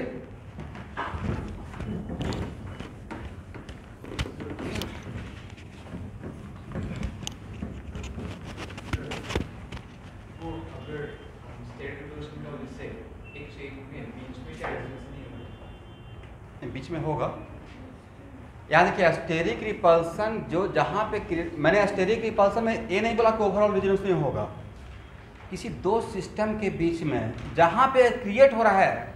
For example यहाँ देखिए मेरे क्वेश्चन में यहाँ पे क्या था, जब मैं ये एग्जांपल लिया स्टूडेंट, तो इसके लिए पहला क्वेश्चन यहाँ पे रेजोनेंस होगा या नहीं होगा, होगा। दूसरा क्वेश्चन, नाइट्रोजन के लोन पेयर के साथ रिंग का रेजोनेंस होगा या नहीं होगा, ये था। किसके बारे में पूछ रहे हैं वो मैटर करता है। इसलिए मैंने ये नहीं बोला कि स्टेरिक रिपल्सन की वजह से रेजोनेंस नहीं होगा, डिपेंडिंग अपॉन क्या किसके बीच का बात कर रहे हैं। तो स्टेरिक रिपल्सन के वजह से यहाँ पे रेजोनेंस नहीं हो रहा है, किसके बीच में, between loan pair of nitrogen and ring. मैंने ये नहीं बोला कि ओवरऑल रेजोनेंस नहीं होगा, जैसे इसके बीच में नहीं होगा बट इसके अंदर होते रहेगा, इसके अंदर, क्योंकि ये रिंग का जो स्ट्रक्चर है वो तो प्लेट के जैसा रहता है, प्लेनार स्ट्रक्चर है। बेंजीन रिंग का स्ट्रक्चर कैसा रहता है, प्लेनार, राइट, एक प्लेट के जैसा रहेगा। तो इसका तो कोऑपरेटिव डिस्ट्रॉय नहीं हो रहा है, ये आपस में रेजोनेंस करेगा, बट इसका इसके साथ रेजोनेंस नहीं होगा। समझ गए?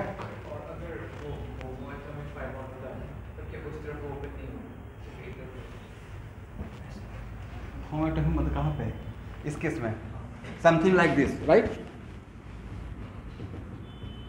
राइट, अब देखिए मतलब हम लोग लाइफ का मिशन ही बना लिया है कि बाहर वाले किसी इसके साथ इसका रेजोनेंस होने ही नहीं देना है। तो क्या करेंगे, यहाँ पे बड़ा बड़ा ग्रुप लगा देंगे, राइट, और यहाँ पे टर्सरी ब्यूटाइल का भी बड़ा भाई लगा देंगे। टर्सरी ब्यूटाइल का बड़ा भाई क्या रहेगा? C2H5। कहानी खत्म। नहीं, ऐसे तो कर सकते हैं ना। इसको G3 लिख रहा हूँ। अब क्या होगा कि और यहाँ पे उसका भी बड़ा भाई आयोडीन। अब इसको तो यहाँ पे रोटेट करना पड़ेगा।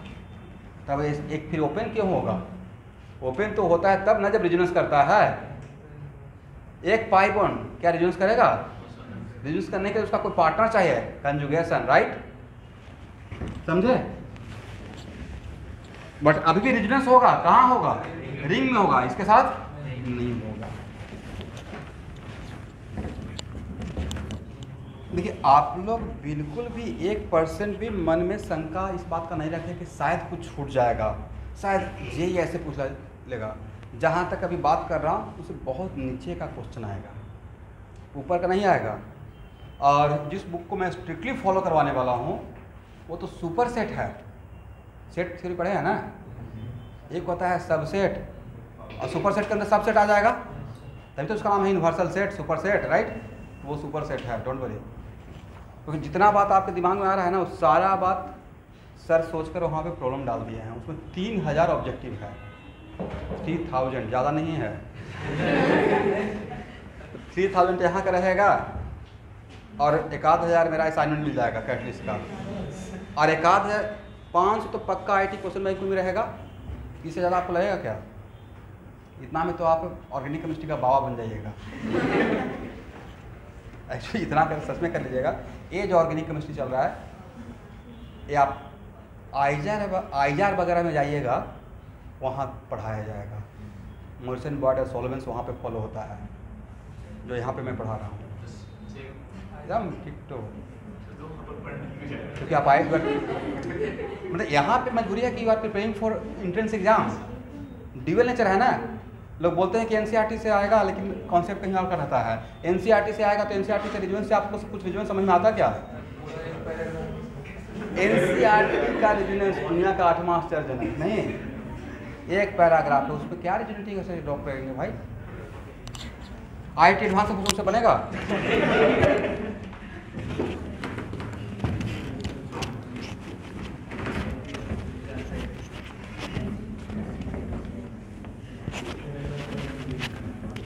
इसे उस बुक का खासियत ये है, इसमें बहुत सारा फॉरेन राइटर का प्रॉब्लम को सर ने डाल दिया है, जो आप लोग को पता नहीं चाहिए लगे। बट पहले क्या था, जेई का तरीका ये था IIT एडवांस का, कि जितना भी स्टैंडर्ड फॉरेन राइटर लाइक इरोडो का बहुत सारा प्रॉब्लम, कभी 20% प्रॉब्लम डायरेक्ट IIT एडवांस में 90 और 2000 के बीच आया हुआ है। एसलोनी कोऑर्डिनेट डायरेक्ट क्वेश्चन आता था, एक भी लाइन इधर उधर नहीं। बहुत सारा क्वेश्चन तो HC वर्मा का डायरेक्ट आया हुआ है, एकदम डिट्टो में दिखा दूंगा, एक लाइन भी इधर उधर नहीं। तो अब ऐसे नहीं कि HC वर्मा बना रहे हैं तो वही डायरेक्ट आने वाला है। मैं बात बोला, इसका स्टैंडर्ड बुक है। तो मॉरिसन बॉयड, सोलोमेंस, IL फिनार, पीटर साइस, अब ये सब जाके परचेज मत कर लीजिएगा। आपको कोई भी ऑर्गेनिक केमिस्ट्री का थ्योरी का मैंने कोई बुक ही नहीं बोला है, मेरा थ्योरी काफ़ी रहेगा, बस इसको स्ट्रिक्टली फॉलो कीजिए कि आपके पास उतना टाइम नहीं है। और उस बुक को अगर फॉलो भी करेंगे तो आप उसमें से नहीं सिलेक्ट कर पाएंगे कि आपके काम का क्या है, क्योंकि वो चलता है MSc में। अब उसमें ग्राफ ऐसे स्पेक्ट्रम बना हुआ रहेगा, वो आपका सिलेबस का पार्ट नहीं है। अब उसमें नोमेनक्लेचर खोजते रहिएगा तो वहाँ पे कोई पार्टिकुलर नोमेनक्लेचर का चैप्टर नहीं मिलेगा, आइसोमेरिज्म खोजते रहिएगा, नहीं मिलेगा। तो वो वहाँ से अलग तरीके से मैं इसको एकदम सिस्टमेटिक वे में पढ़ा रहा हूँ। मैं नहीं पढ़ा रहा हूँ, ये लेट डॉक्टर DKC से जो मैं पढ़ा हूँ उसी नॉलेज को आपको इम्पार्ट कर रहा हूँ। चलिए एनीवे एक और एग्जांपल देखते हैं, ठीक है।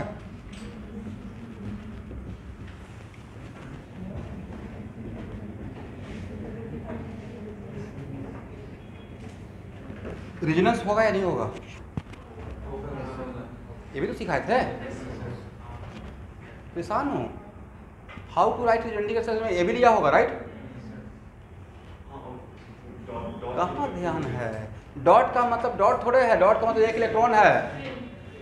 ये तो आप ऐसा बात कर रहे हैं कि एक स्टूडेंट पूछे ऐसा जीरो यहाँ पे क्यों है?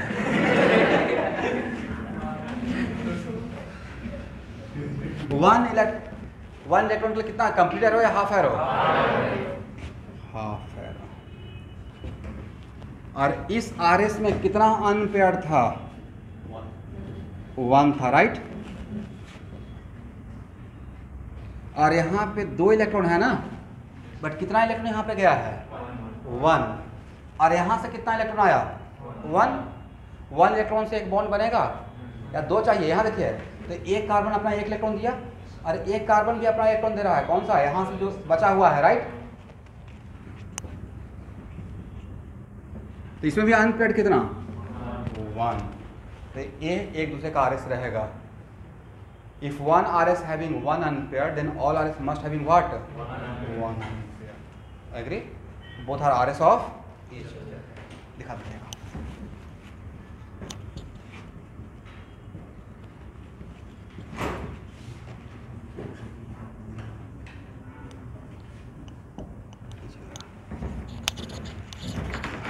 चलिए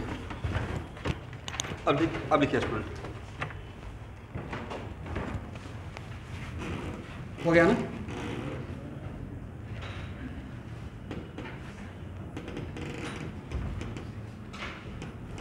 देखिए क्या लिखे हैं, केस ऑफ पॉलिन्स। इन का मतलब अल्किन डबल बॉन्ड, और पॉली का मतलब तो वैसा कंपाउंड जिसमें एक से ज्यादा डबल बॉन्ड रहेगा उसको क्या बोलेंगे? पॉलिन्स। देखिए, if more than 1 double bond are present, if more than 1 double bond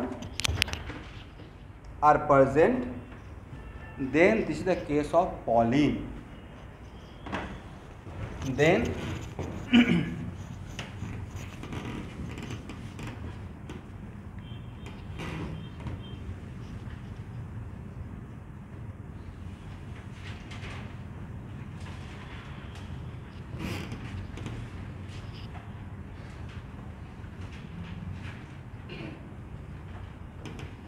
देखिए, पॉलिन्स को 3 कैटेगरी में डिवाइड किया गया है। क्या लिखे? Conjugated pollens. दूसरा क्या लिखे? Cumulated pollens. मतलब केस ऑफ, ये हो जाएगा केस ऑफ क्यूमुलेंस। इसी को आगे चल के क्या बोलेंगे? क्यूमिन नहीं, क्यूमुलेंस। और इसको क्या लिखे हैं? Isolated polyene. तो अब आप कंजुगेशन का मतलब समझते हैं। कंजुगेटेड पॉलिन्स का मतलब डबल बॉन्ड और डबल बॉन्ड के बीच में कितना gap? If double bond single bond are alternating, pure alkene का बात कर रहा हूँ। If double bond and single bond are what? Alternating. Double bond single bond, double bond single bond, double bond. इसी को तो हम लोग कंजुगेशन बोलते थे। 2 डबल बॉन्ड की जो 1 का गैप, राइट। तो उसको हम लोग क्या, मैं लिखवा दूंगा, उसको हम लोग क्या नाम देंगे? Conjugated system. कौन सा सिस्टम? Conjugated system. अब एक केस ऐसा भी तो हो सकता है, double bond double bond double bond double bond, continuous double bond, तो उसको हम लोग क्या बोलेंगे? Cumulated system, right. और एक में क्या रहेगा? ना ही कंजुगेटेड और ना ही क्यूमुलेटेड, तो उसको क्या नाम देंगे? देखिए एक लाइन इसके नीचे, इसी के नीचे लिख लीजिए। If double bond single bond are alternating, if double bond and single bond are alternating, then it is called conjugated Pauline. Then it is called conjugated Pauline.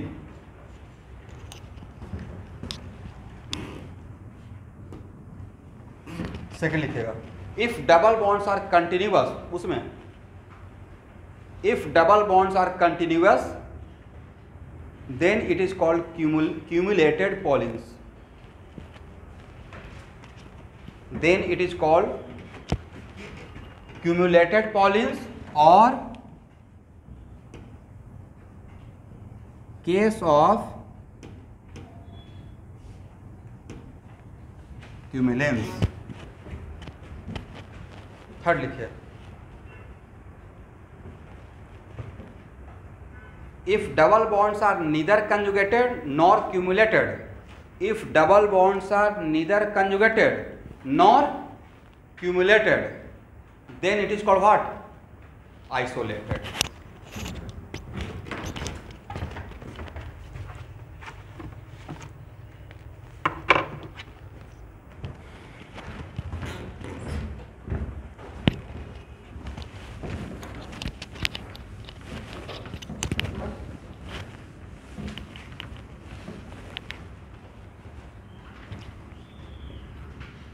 यहाँ देखिएगा student,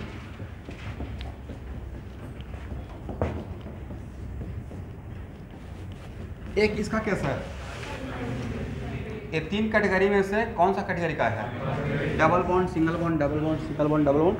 this is the case of what? Conjugate. लिख लीजिए, कुछ example लेते हैं। एक conjugated case है, right.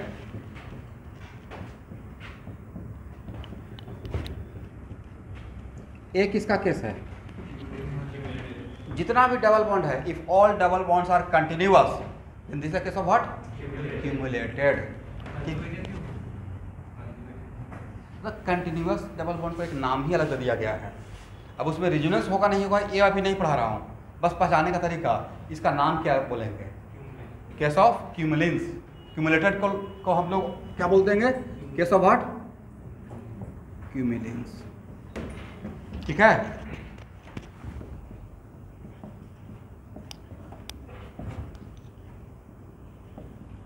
देखिए तो यहाँ पे 2 डबल बॉन्ड है, बट क्या अल्टरनेट है? क्या कंटिन्यूअस है? तो जो ना ए है ना ए है, तो किस कैटेगरी में रखेंगे? आइसोलेटेड।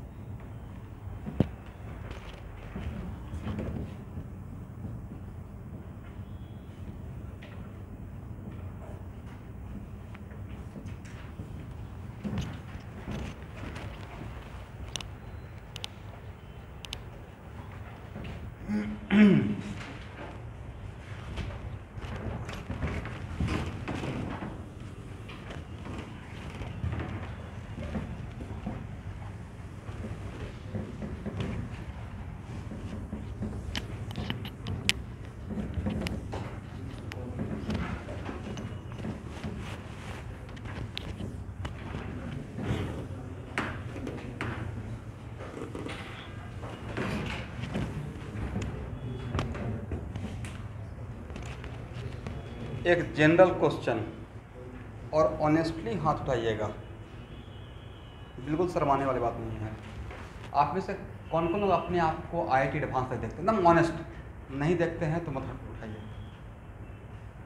जो IIT एडवांस तक अपने आप को तैयारी सोचते हैं कर सकते हैं, नहीं देखते हैं, बट चाहते तो हैं, मतलब एकदम जिसका मतलब, देखिए एक मूवी देखा था जिसका नाम था 300, हॉलीवुड की मूवी थी। कितना 100? तो यस, बहुत अच्छी मूवी है। अब देखना मत शुरू कर दीजिएगा, मैं रिकमेंड नहीं कर रहा हूँ भाई। यस, तो उसमें होता है कि बहुत कम योद्धा रहते हैं युद्ध करने वाले, लेकिन वो 3 कम ही रहते हैं और उनका बिल पावर बहुत ज़्यादा होता है। तो अपने आप को IIT, what about you Amit Bhardwaj? Very frankly mask हटा के बताइए, नहीं देखते। तो IIT एडवांस में आपका बनी तो आप हैं उस कैटेगरी का?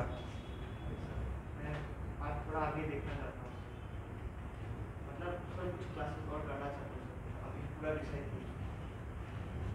ठीक है, लेकिन देखिए एक तो हुआ कि आपने अपना बिल पावर दिखाया, दूसरा है कि एक मेरा भी एज ए टीचर परसेप्शन, इनको मैं पढ़ा रहा हूँ। ठीक है, एक जनरल मैं मैसेज करूँगा, मतलब जस्ट ऐसे ही, ताकि उसमें आप लोग ये माइंड ना करें कि सर ने खुद से ग्रुप बना के मुझे नहीं सिलेक्ट किया।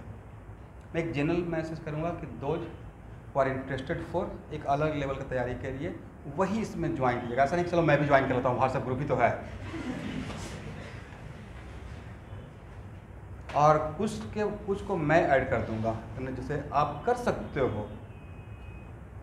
अरे एटलीस्ट कम से कम यहाँ पे मैं ये देखना चाह रहा था कि भाई IIT एडवांस तक सोचेंगे तब तो NIT तक भी पहुँच पाएंगे।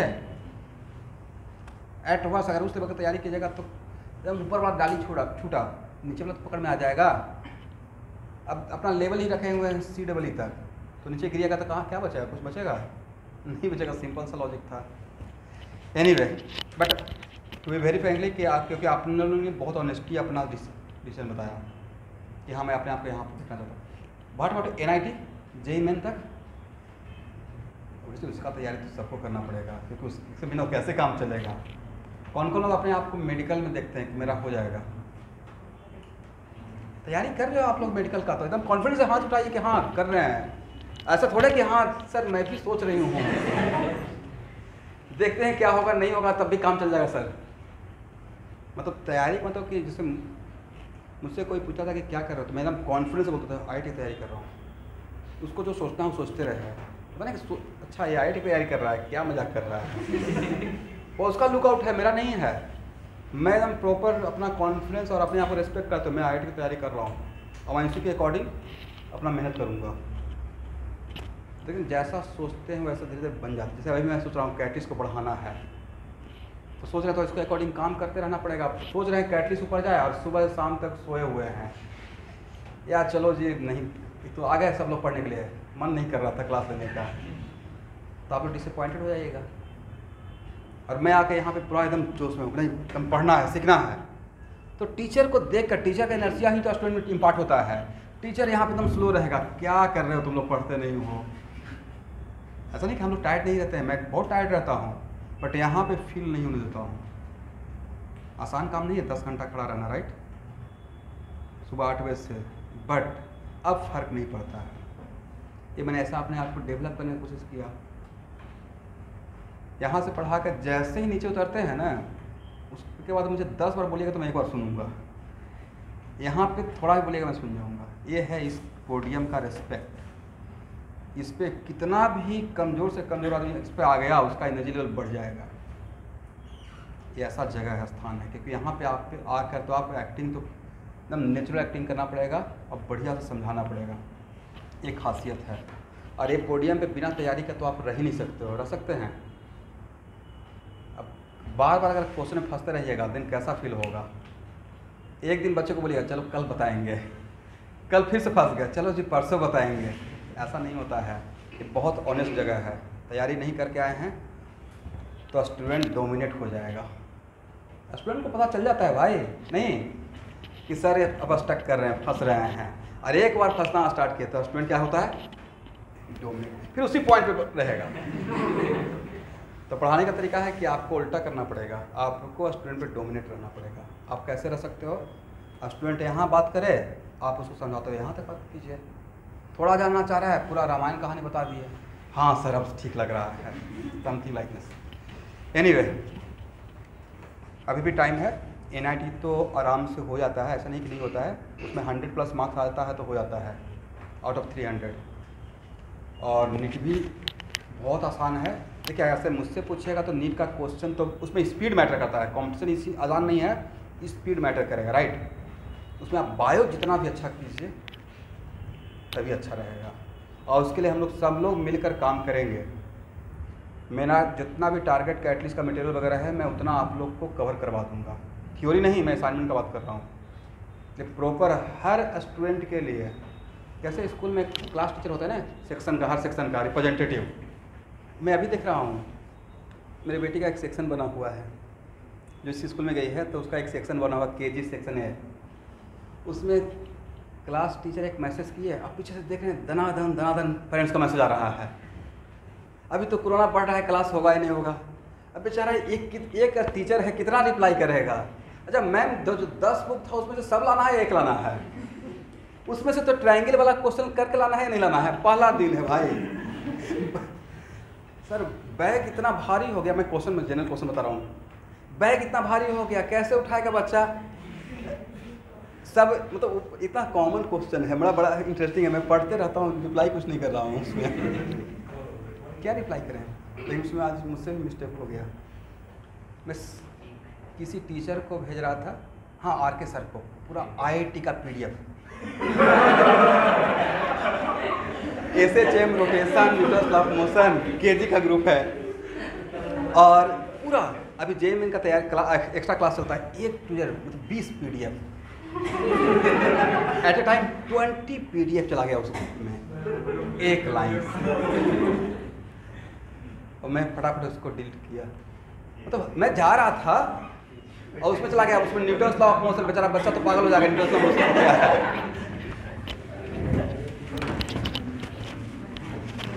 चलिए anyway, now come to the point. तो हम लोग किस पॉइंट पे थे? अब आपको समझ में आ गया ना? कंजुगेटेड क्या रहेगा? Alternate double bond single bond, double bond single bond. Cumulated क्या रहेगा? कंटिन्यूअस। और आइसोलेटेड क्या रहेगा? जो दोनों से कोई नहीं रहेगा। अब लिखिए resonance in polyenes. Resonance in pollens.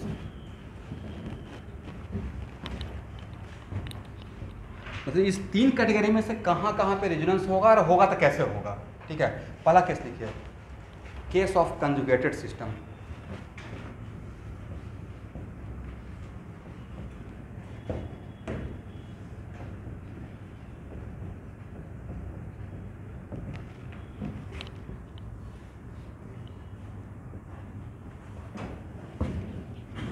तो अब ये देखिएगा स्टूडेंट, अब आपसे कोई पूछेगा कि इफ सिस्टम आर कंजुगेटेड, यहाँ पे रेजोनेंस होगा या नहीं होगा।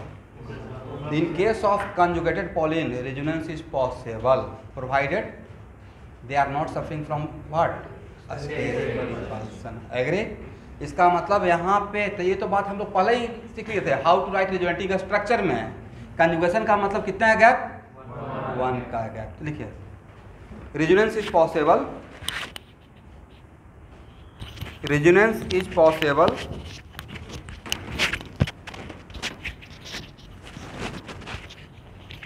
in conjugated pollens provided they are not suffering from what? A steric repulsion. Provided they are not suffering from a steric repulsion.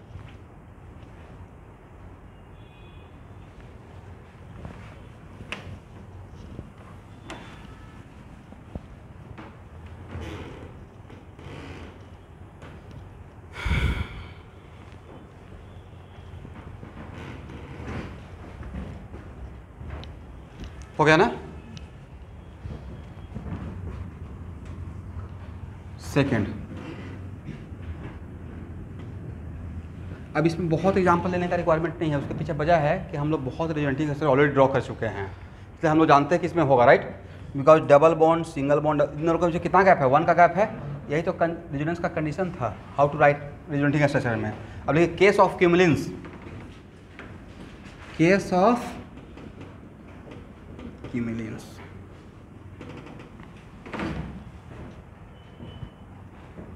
अब यहाँ देखिए, यहाँ देखिए, ये आपको 3 या 4 टाइम्स रिपीट होगा।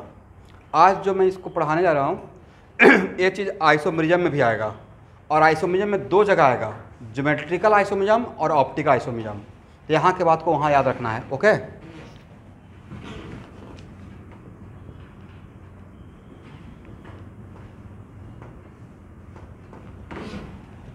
This is the case of what? Cumulated. This is the case of cumulin. This is the case of cumulin. इसका IUPAC नेम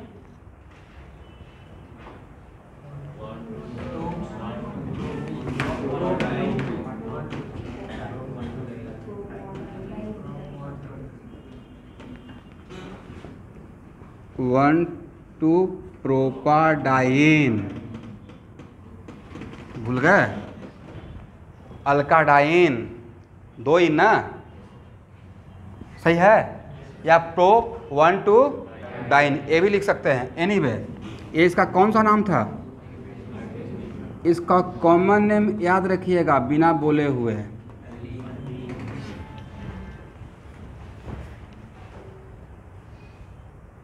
क्या नाम है? ALLENE।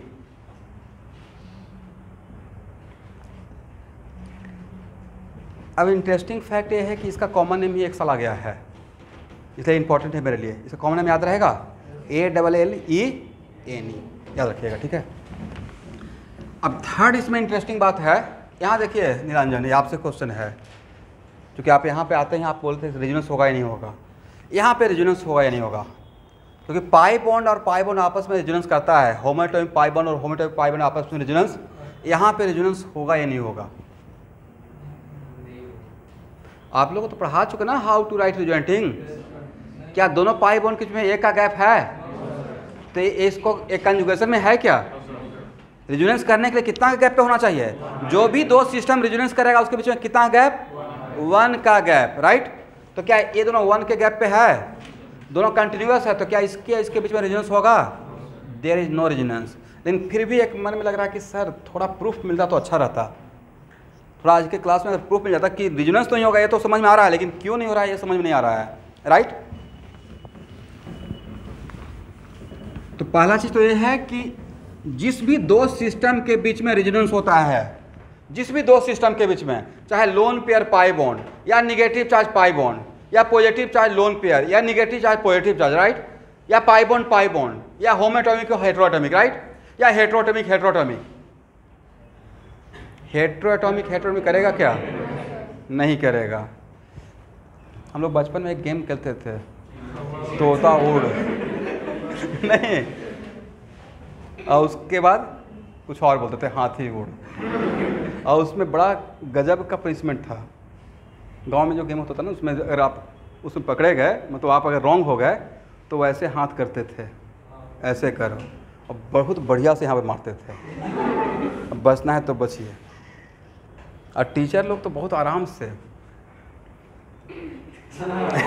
ये बहुत कॉमन था, ऐसे करके आप लोग तो खैर उसको नहीं झेले होंगे। अच्छा तुमने आज मैथ नहीं बनाया? बहुत प्यार से बात करते रहेंगे, क्यों नहीं बनाया?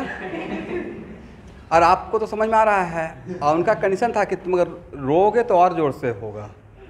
अब बहुत, और दूसरा बात तो है कि मतलब एक मेरे यहाँ टीचर थे जिनका नाम था BSc मिडिल स्कूल में, क्योंकि वो पूरे मिडिल स्कूल में एक ही टीचर थे जो BSc किए हुए थे राइट। और मतलब उनका बड़ा रिस्पेक्ट था, बहुत मैथ पे कमांड था। एक चीज़ थोड़ा सा उस जगह का है, बिहार के बच्चे का मैथमेटिक्स बहुत बढ़िया रहता है, मोटा मोटी वो अच्छा मेहनत करते हैं मैथमेटिक्स में। स्टेट बोर्ड का, मैं हर स्टेट का बोल रहा हूँ, किसी अपना जगह का तारीफ नहीं कर रहा हूँ, बट इंग्लिश में 0 रहता था, किसी एक चीज़ में तो हीरो रहेगा। तो वो बेचारा पूरा ध्यान अपना मैथ पे ही लगाता है लाइफ बनाने के लिए। तो वो ऊपर से क्या, उनके से पहला बार दिमाग में आया क्या, वो okay it is called impulse. वो ऊपर से एकदम स्टिक को एकदम धीरे और बहुत बढ़िया से, खजूर समझते हैं, उसका छड़ी बहुत तगड़ा बनता है, और ऊपर से एकदम धीरे से लाते थे।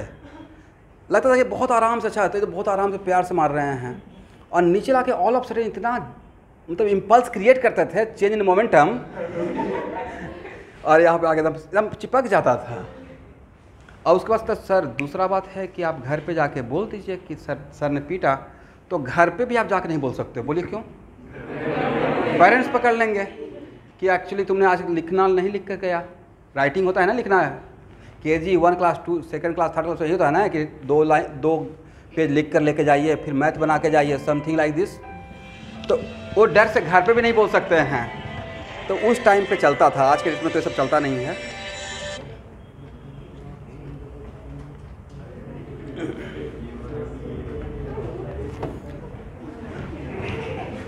चलिए एनीवे, यहाँ देखिए student, how many number of pi bond?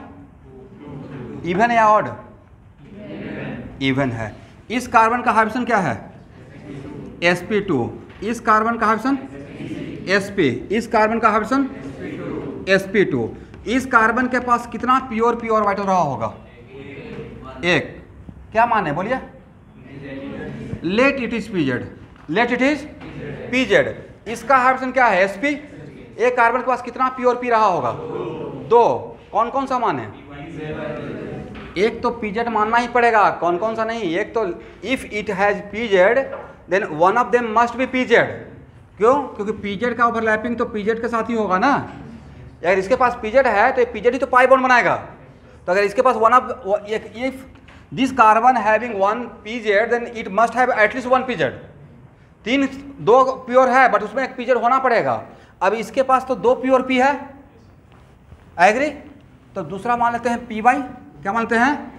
p/। तो अगर ये p/, है तो इसको भी क्या होना पड़ेगा? क्योंकि अब एक कार्बन दोनों तरफ पाई बॉन्ड बनाया है, इधर भी और इधर भी। इधर किसके साथ बना लिया? pz का pz के साथ। अब इसके पास p/, है तो इसको क्या रखना पड़ेगा? p/, ही होना पड़ेगा, एग्री? तो बोले ए पाई बॉन्ड किससे बना? पी वाई से। और ए पाई बॉन्ड किससे बना? ये दोनों पाई बॉन्ड क्या पैरेलल है? ये this pi bond along z axis, this pi bond along z axis and other pi bond along y axis. तो क्या यहाँ पे ओवरलैपिंग पॉसिबल है?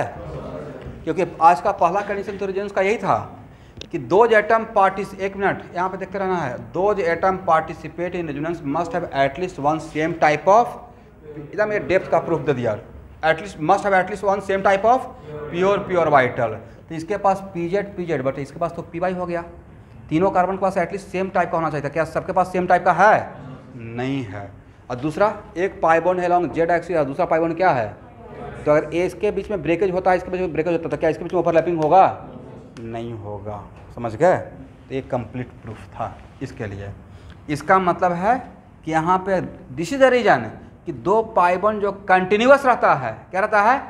वन के गैप नहीं, जस्ट कंटिन्यूअस, वो आपस में रेजोनेंस रिलेटेड नहीं रहता है। क्यों नहीं रहेगा? क्योंकि इस टाइप का सिचुएशन क्रिएट हो जाता है। एग्री? दिखा दीजिए।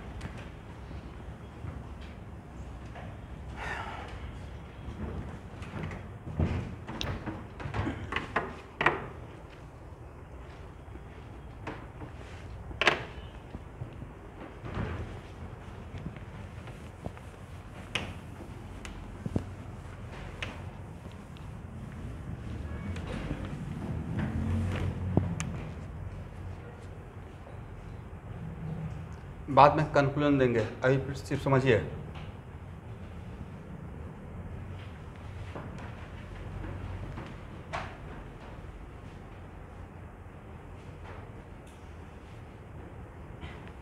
How many pi bond? 4, right? Even या ऑड? इवन। मेरा पहला क्वेश्चन, रेजोनेंस होगा या नहीं होगा? ये राइट टाइम है आपका आंसर देने का, निरंजन। पहला क्वेश्चन है रेजोनेंस होगा या नहीं होगा। और दूसरा क्वेश्चन, फर्स्ट पाई बॉन्ड और लास्ट पाई बॉन्ड के बीच रेजोनेंस होगा या नहीं होगा। पहला क्वेश्चन का आंसर था रेजोनेंस होगा और दूसरा क्वेश्चन का आंसर था रेजोनेंस नहीं होगा। यहाँ देखिए, एक पाई बॉन्ड किसी दूसरे पाई बॉन्ड के साथ अगर रेजोनेंस में है तो एक एक गैप पे उसको सेट होना पड़ेगा। तो इसका यहाँ पे ए पाई बॉन्ड का अल्टरनेट ए पाई बॉन्ड है, ना कि ए। समझ गए?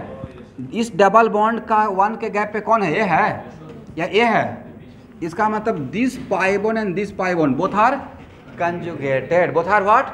कंटिन्यूअस होते हुए भी आपस में रेजोनेंस कर पाएगा। कौन कर पाएगा? ए और ए।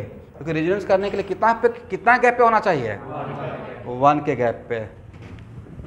तो both are what? Resonance related. इसका मतलब है कि सर रेजोनेंस तो होगा but throughout the molecule नहीं होगा।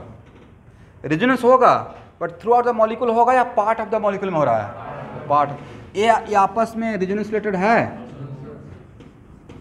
Both are not resonance related.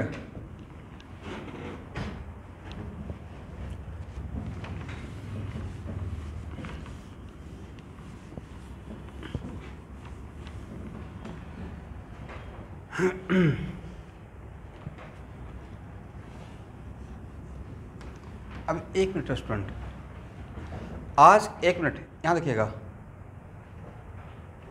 अंतरंग हजारिका थक गए? आज के बाद कोई भी दो सिस्टम, दो pi bond, specially pi bond अगर आपस में रेजोनेंस रिलेटेड नहीं है, डैम श्योर वो दोनों अलग अलग एक्सिस के अलॉन्ग बना है। डैम श्योर दोनों क्या बना होगा? इसका मतलब ए और ए अगर आपस में रेजोनेंस, इसको मैं प्रूफ कर दूंगा आज के क्लास में। ए और ए अगर आपस में रेजोनेंस नहीं कर रहा है, इसका मतलब डैम श्योर अगर ये पीजेड से बना होगा तो ऐसा कॉन्सिक्वेंस बैठ जाएगा कि ये पी बाई या किसी और से बनेगा, पीजेड से नहीं बना होगा। इसको प्रूफ करके देख लेते हैं, राइट? लेकिन हम लोग का कोशिश क्या रहेगा? हम लोग का कोशिश रहेगा एज पॉसिबल एज रेजोनेंस करवाने का। क्या करने का? क्योंकि बाद में पढ़ेंगे रेजोनेंस किसी मॉलिक्यूल को स्टेबलाइज करता है, तो हम लोग इस ट्राई में रहेंगे कि एज पॉसिबल एज रेजोनेंस हो। For example CH2, C double bond C double bond C double bond CH2, agree. इस कार्बन का पहले हाइड्रोजन बोलिए फर्स्ट, sp2 बोलिए, sp बोलिए तो sp क्या होगा, sp और क्या होगा sp2, एग्री। इसके पास कितना प्योर p 1, इसके पास कितना, इसके पास भी, इसके पास भी, वेरी गुड।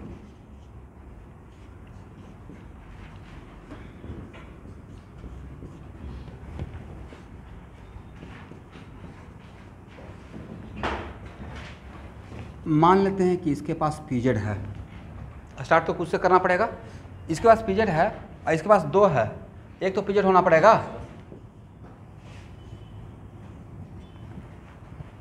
एग्री। अब दूसरा क्या मानिएगा, लेट पी वाई, अगर लेकिन इसके पास भी 2 है बट इसके पास एक पी वाई बचा हुआ है तो वो इधर तो इसके पास पी वाई ही रहेगा पाई बॉन्ड बनाने के लिए, बट इसके पास 2 है तो क्या मानिएगा, अब 2 है तो पी एक्स माने या पी जेड माने। तो मैंने क्या बोला, एज पॉसिबल एज हम लोग सेम करने का कोशिश करेंगे। क्या करेंगे, हम लोग कोशिश करेंगे बिल्कुल एज, अगर आपके हाथ में ऑप्शन है, अगर आपके हाथ में ऑप्शन है तो सेम कीजिए रेजोनेंस करने के लिए, राइट। और यहाँ देखिए कृषाणु कहाँ खो जाते हैं, यहाँ देखिए सही फिल कर रहे हैं। ए पाई बॉन्ड और ए पाई बॉन्ड के बीच में कितने गैप है, 1 का गैप है, 1 का। कभी भी किसी को भी कंफर्टेबल फील होते रहे, तबियत ठीक नहीं रहेगा, आराम से बाहर निकल के रेस्ट कीजिएगा, ठीक है।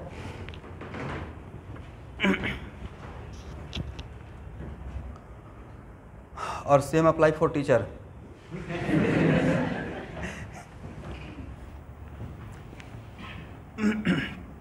यहाँ देखिएगा, तो एक्चुअल में तो ये बात तो पहले ही हम लोग डिसाइड कर लिए कि इसके बीच में 1 का गैप है, इसके और इसके बीच में 1 का गैप है, रेजोनेंस होगा, राइट।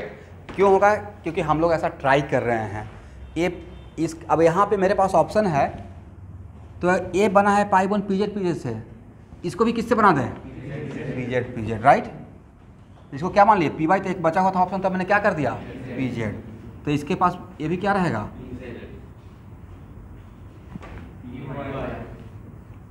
ये जानबूझ के मैं पी वाई बोला, क्यों, इसका कंजुगेशन इसके साथ कर देंगे, नहीं, ये दोनों एक दूसरे के रेजोनेंस रिलेटेड है, 1 का गैप पे है, लेकिन फर्स्ट पाई बॉन्ड और लास्ट पाई बॉन्ड प्रूफ कर दिया मैंने। फर्स्ट पाई बॉन्ड और लास्ट पाई बॉन्ड क्या सेम प्योर पी से बना हुआ है या डिफरेंट प्योर पी से है। If this pi bond form by p z then last one is p y. तो क्या इसके बीच में आपस में कभी कंजुगेशन होता, एक जा रहा है क्या एलोंग जेड एक्सिस तो दूसरा जा रहा है एलोंग वाई एक्सिस। इसका मतलब ए पाई बॉन्ड और ए पाई बॉन्ड एक दूसरे के रेस्पेक्ट में 90 डिग्री पे है। कैसे है, 1 along z axis and other along y axis. Is it clear. तो ये था कंप्लीट प्रूफ। क्या था, तो अब इस केस में तो एक्चुअली मैं आपको क्या सिखाने की कोशिश कर रहा हूँ कि in case of continuous double bond, in case of continuous double bond अगर number of double bond even रहेगा, क्या रहेगा, तो पार्ट ऑफ द सिस्टम में रेजोनेंस होगा, पार्ट ऑफ द सिस्टम में रेजोनेंस होगा, बट फर्स्ट और लास्ट कौन सा, फर्स्ट और लास्ट में कभी भी रेजोनेंस नहीं होगा। वजह क्योंकि वो डिफरेंट प्योर पी से बना रहेगा। किससे, ये मेरा ऑब्जर्वेशन है। और इवन का मतलब क्या, 2, 4, 6, 8 एंड सो ऑन, ये मेरा ऑब्जर्वेशन है, राइट। एक लाइन लिख लीजिए कंक्लूजन में। If number of pi bonds are even and continuous, if ऐसे लिखेगा, if number of double bond, if number of double bonds are even and continuous,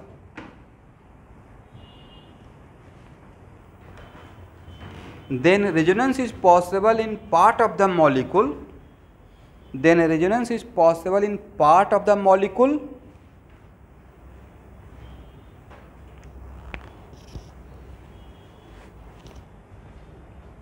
but first pi bond and last pi bond, but first pi bond and last pi bond must form by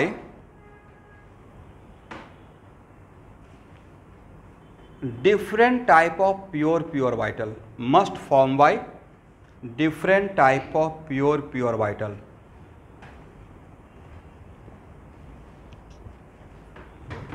It means,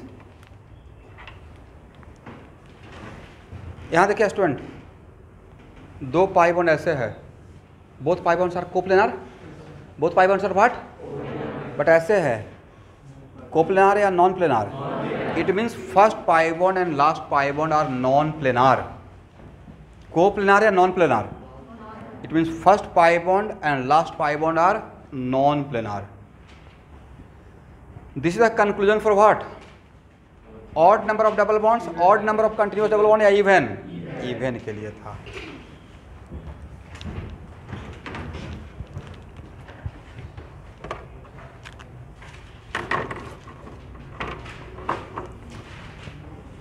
तो हाँ,